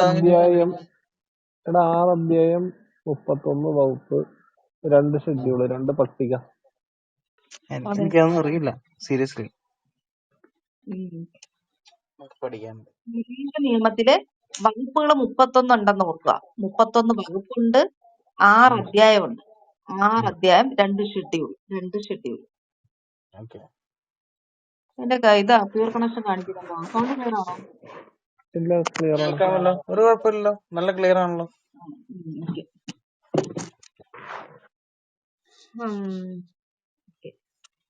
അടുത്ത വായിക്കും വായിക്കും. അപ്പൊ ഇനിയിപ്പോ എന്ത് ചെയ്യും? ബ്രഹ്മസമാജം, ആര്യ സമാജം, പ്രാർത്ഥനാ സമാജം, ആ ഇത്രയും 3 സംഭവം ഉം, കിടപ്പുണ്ടേ. ഉം, ബ്രഹ്മസമാജം ഓഫ് ഇന്ത്യ. അപ്പൊ ചേരുമ്പടി ചേർക്കണം. ഓക്കെ. ഇപ്പുറത്തേം കൂടെ പറയാം. ആ, ദയാനന്ദ സരസ്വതി, ഉം, ആത്മാരാം പാണ്ഡുരംഗ്, കേശവചന്ദ്ര സെൻ, രാജാറാം മോഹൻ റോയ്. രാജാറാം മോഹൻ റോയ് ആത്മീയ സഭ. ബ്രഹ്മസമാജം ആരുടെയാ പറ? ബ്രഹ്മസമാജ പുള്ളിയുടെ തന്നെ. ശരിയാ. രാജാറാം മോഹൻ റോയ്. രാജാറാം പിന്നെ മോഹൻ റോയ്. ആര്യ സമാജം ആരുടെയാ? ആര്യ സമാജാണ് മറ്റേ ഇതിന്റെ ദയാനന്ദ ആ, സരസ്വതി. ആര്യക്ക് ദയുണ്ട്, ദയാനന്ദ ആ, സരസ്വതി. പ്രാർത്ഥനാ ദയാനന്ദ സരസ്വതി. സമാജം പ്രാർത്ഥനാ സമാജം മറ്റേ ഇതിന്റെ പാണ്ഡുരംഗ്. ആത്മാവിലല്ലേ നമ്മള് ആത്മാവ് കൊണ്ട് പ്രാർത്ഥിക്കും, അങ്ങനെ കോർത്തെ. ആത്മാറാം ആത്മാറാം പാണ്ഡുരംഗ്. പാണ്ഡുരംഗ്. അതെ, ആത്മാറാം പാണ്ഡുരംഗ്. 4ാമത് ബ്രഹ്മസമാജം ഓഫ് ഇന്ത്യ. ഓ, അത് മറ്റേ എനിക്ക് ദേവ അല്ലേ? എന്താണ്? ബ്രഹ്മസമാജം കേശവചന്ദ്ര സെൻ. കേശവചന്ദ്രദർശൻ. അതെ അതെ. മറ്റേതാണ് മറ്റേ എന്തൊരു ടാഗോർ അല്ലേ? അയ്യോ ആ, അതായിരുന്നു. കേശവചന്ദ്ര സെൻ. എന്റെ സൗണ്ട് ക്ലിയർ അല്ലെന്ന് തോന്നില്ലേ ഇപ്പം? വളരെ ക്ലിയർ ആണ്. ഓക്കെ ആണല്ലോ. പ്യൂർ കണക്ഷൻ കാണിക്കുന്നല്ലോ. ഞാനും മിണ്ടുന്നില്ല, നിങ്ങൾ പറ. ആര്യ സമാജത്തിന്റെ മുദ്രാവാക്യം അത് ഹൈന്ദവ നവീകരണത്തിലൂടെ ലോകത്തെ മഹത്തരമാക്കുക എന്നതാണ് ആര്യ സമാജത്തിന്റെ മുദ്രാവാക്യം. ഉം. ഓക്കെ. പ്രാർത്ഥനാ സമാജം ഓക്കെ. നിലവിൽ വന്ന വർഷം. പ്രാർത്ഥനാ സമാജം നിലവിൽ വന്ന വർഷം 1867 പ്രാർത്ഥനാ സമാജം. ഓക്കെ. പ്രാർത്ഥനാ സമാജത്തിന്റെ തത്വം ദൈവസ്നേഹം, മാനവ സേവനത്തിൽ. അതെന്ത്? ദൈവസ്നേഹം മാനവ സേവനത്തിൽ എന്നതാണ് ആ പ്രാർത്ഥനാ സമാജത്തിന്റെ തത്വം. മറ്റുണ്ട്. അത് 1667 ഉം ഉം. 1867. 1867 1863 67 അല്ലേ? 1867 പ്രാർത്ഥനാ സമാജം. പ്രാർത്ഥനാ ഓക്കെ. സമാജത്തിന്റെ തത്വം ദൈവസ്നേഹം മാനവ സേവനത്തിൽ. ഓക്കെ. ദൈവസ്നേഹം മാനവ സേവനത്തിൽ എന്നതാണ് പ്രാർത്ഥനാ സമാജത്തിന്റെ തത്വം. ഓക്കെ. 1821 ബ്രാഹ്മണിക്കൽ മാഗസിൻ എന്ന മാസിക ആരംഭിച്ച നവോത്ഥാന നായകൻ. ആത്മാറാം പാണ്ഡുരംഗ് തന്നെയാണോ? 1821 ബ്രാഹ്മണിക്കൽ മാഗസിൻ എന്ന മാസിക ആരംഭിച്ച നവോത്ഥാന നായകൻ രാജാറാം മോഹൻ റോയ് ആണ്. ഓക്കെ. ഓക്കെ. ഇത് ഏതാണ്? കേട്ടിട്ടില്ല കേട്ടാ. കേട്ടിട്ടില്ല. Brahmanical Brahmanical magazine 1821 Brahmanical magazine എന്ന മാസിക ആരംഭിച്ച നവോത്ഥാന നായകൻ രാജാറാം മോഹൻ റോയ്. 1800 ഇയർ ഒന്നുകൂടെ പറയാം. 21 അല്ലേ? ഓക്കെ. 21 അത് മറ്റേ ഓക്കെ. കോളേജ് സ്ഥാപിച്ച അതേ വർഷമാണോ അല്ലേ? ആണോ? 1821 കോളേജ്. കോളേജ് അല്ല, എന്തൊരു സംഭവം. സ്കൂളല്ലേ? ഏത്? വേദാന്ത. വേദാന്ത. ആന്ന് തോന്നുന്നു. എനിക്ക് അത് 25 അല്ലേ? 25 ഓക്കെ. ശരി.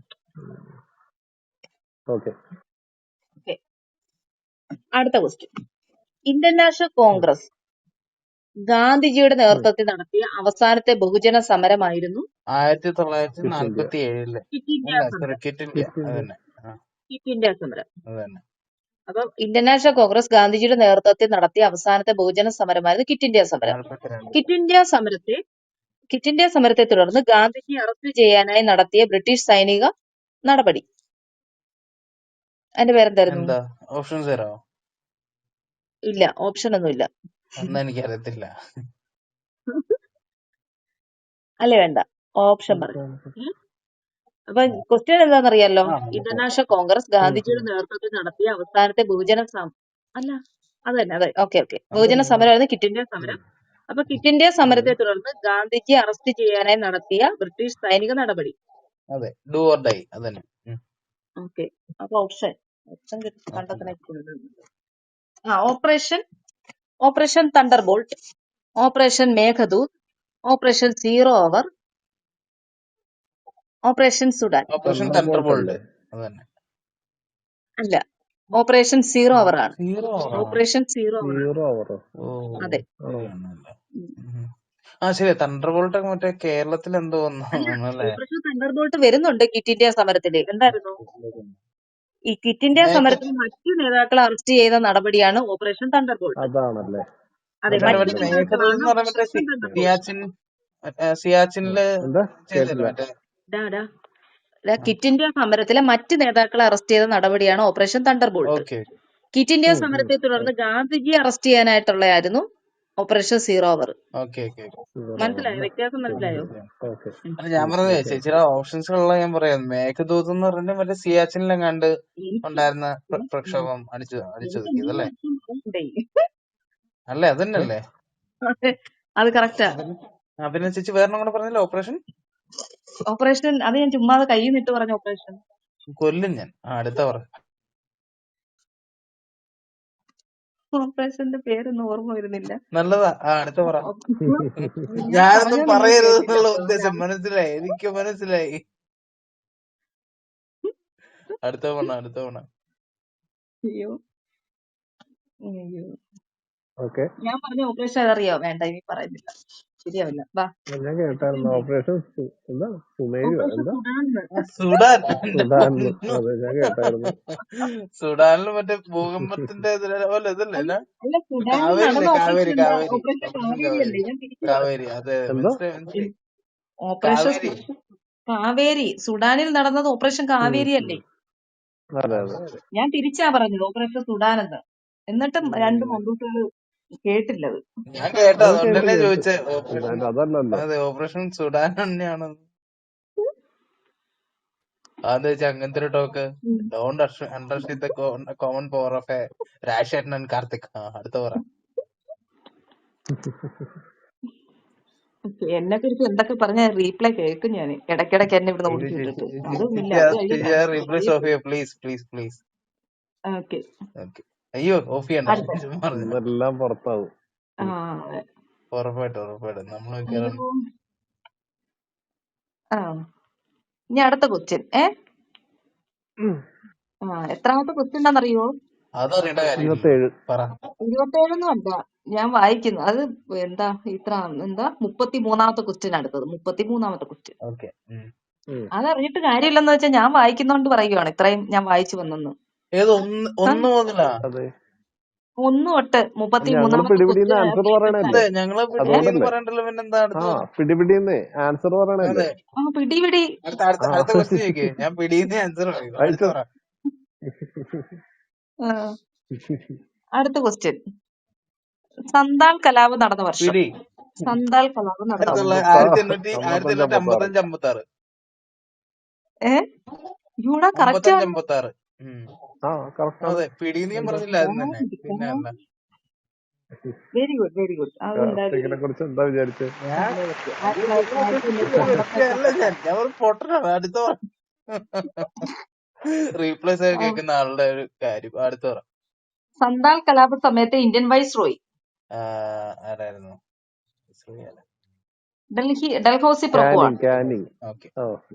സന്താൾ കലാപ സമയത്ത് ഇന്ത്യൻ വൈസ്രോയി ഡൽഹൌസി പ്രഭുവാണ്.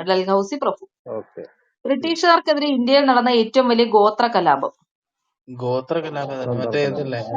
സന്താൾ കലാപം. സന്താൾ വർഗക്കാർ താമസിച്ചിരുന്ന ആവാസ കേന്ദ്രങ്ങൾ അറിയപ്പെട്ടിരുന്നത് ദാമിനിക്കോ. സന്താൾ വർഗക്കാർ താമസിച്ചിരുന്ന ആവാസ കേന്ദ്രങ്ങൾ അറിയപ്പെട്ടിരുന്നത് ദാമിനിക്കോ എന്നാണ്. ദാമിനിക്കോ. ഓക്കെ. രണ്ടാൾക്കാരുണ്ടായിരുന്നു ഇത് അത് ചെയ്യാൻ വേണ്ടിട്ട്. അവരുടെ പേര് പറഞ്ഞല്ലോ. എന്തോ രണ്ട് ആൾക്കാർ. സന്താള് സിദ്ധു ഗാനു. സന്താൾ വർഗക്കാർ താമസിച്ചിരുന്ന ആവാസ കേന്ദ്രം അറിയപ്പെട്ടിരുന്നത് ദാമിനിക്കോ. 1922-24 കാലഘട്ടത്തിൽ ആന്ധ്രയിൽ അരങ്ങേറിയ മാന്യം കലാപം എന്നും അറിയപ്പെട്ടിരുന്ന റാംബ കലാപത്തിന് നേതൃത്വം നൽകിയത് അല്ലൂരി സീതാരാമരാജു. കേട്ടിട്ടുണ്ടോ ഇദ്ദേഹത്തെ? പക്ഷെ ഇദ്ദേഹത്തെ നമ്മള് വേറെ രീതിയിൽ എന്താ ഇവിടെ വായിച്ചിട്ടുണ്ടല്ലോ. സീതാരാമരാജു നല്ല പിവയ്ക്ക് അടിപൊളിയായിട്ട് പറയുന്നുണ്ട്. ഐ മീൻ നല്ല കാര്യങ്ങളൊക്കെ പറഞ്ഞു തരുന്നുണ്ട്. അതാ ഈ പിവയ്ക്ക് കൊള്ളാം. ഞാൻ സ്റ്റാർട്ടപ്പ് ചെയ്തേക്കുന്ന വ്യക്തിയാണെങ്കിൽ ഞാൻ ആദ്യമായിട്ട് കേൾക്കുന്നതൊക്കെ. അതെ.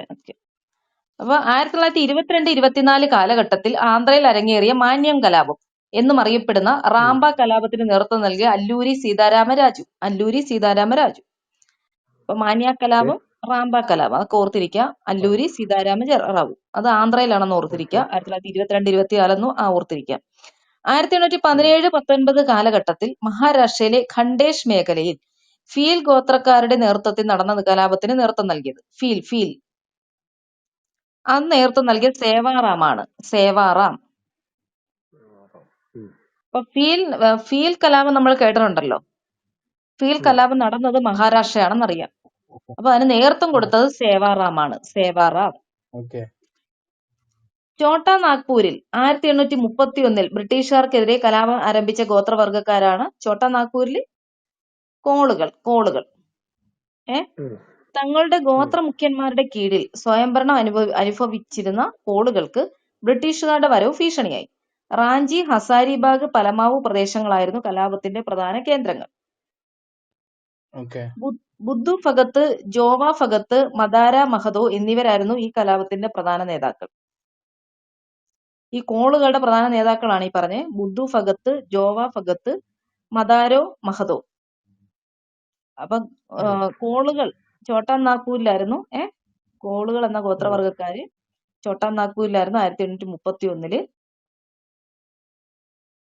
പ്രധാന കേന്ദ്രങ്ങൾ, കലാപത്തിന്റെ പ്രധാന കേന്ദ്രങ്ങൾ റാഞ്ചി, ഹസാരിബാഗ്, പലമാവു.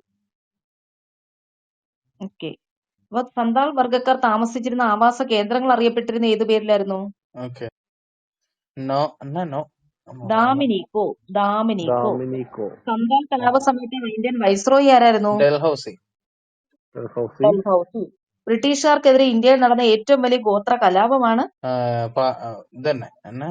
സാന്താൾ കലാപം. സന്താൾ കലാപം. വർഷം എന്നായിരുന്നു സന്താൾ കലാപം? 1855 മുതൽ 56 വരെ. 1855 to 56. അപ്പൊ സന്താൾ വർഗക്കാർ താമസിച്ചിരുന്ന ആവാസ കേന്ദ്രങ്ങൾ അറിയപ്പെട്ടിരുന്നത് ഡാമിനിക്കോ അല്ലെ? ഡാമിനിക്കോ. 1922-24 കാലഘട്ടത്തിൽ ആന്ധ്രയിൽ അരങ്ങേറിയ മാന്യം കലാപം എന്നറിയപ്പെട്ട റാംബ കലാപത്തിന് നേതൃത്വം നൽകിയത് അല്ലൂരി സീതാരാമ രാജു.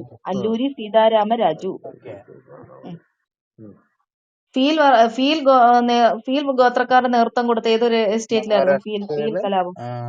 മഹാരാഷ്ട്രയില്. നേതൃത്വം നൽകിയതാരാ? സേവാറാം. കോളുകൾ ഏത് സ്റ്റേറ്റിലാ? കോളുകൾ ഏത് പ്രദേശമായിരുന്നു? ഛത്തീസ്ഗഡോ? ചോട്ടാ നാഗ്പൂർ.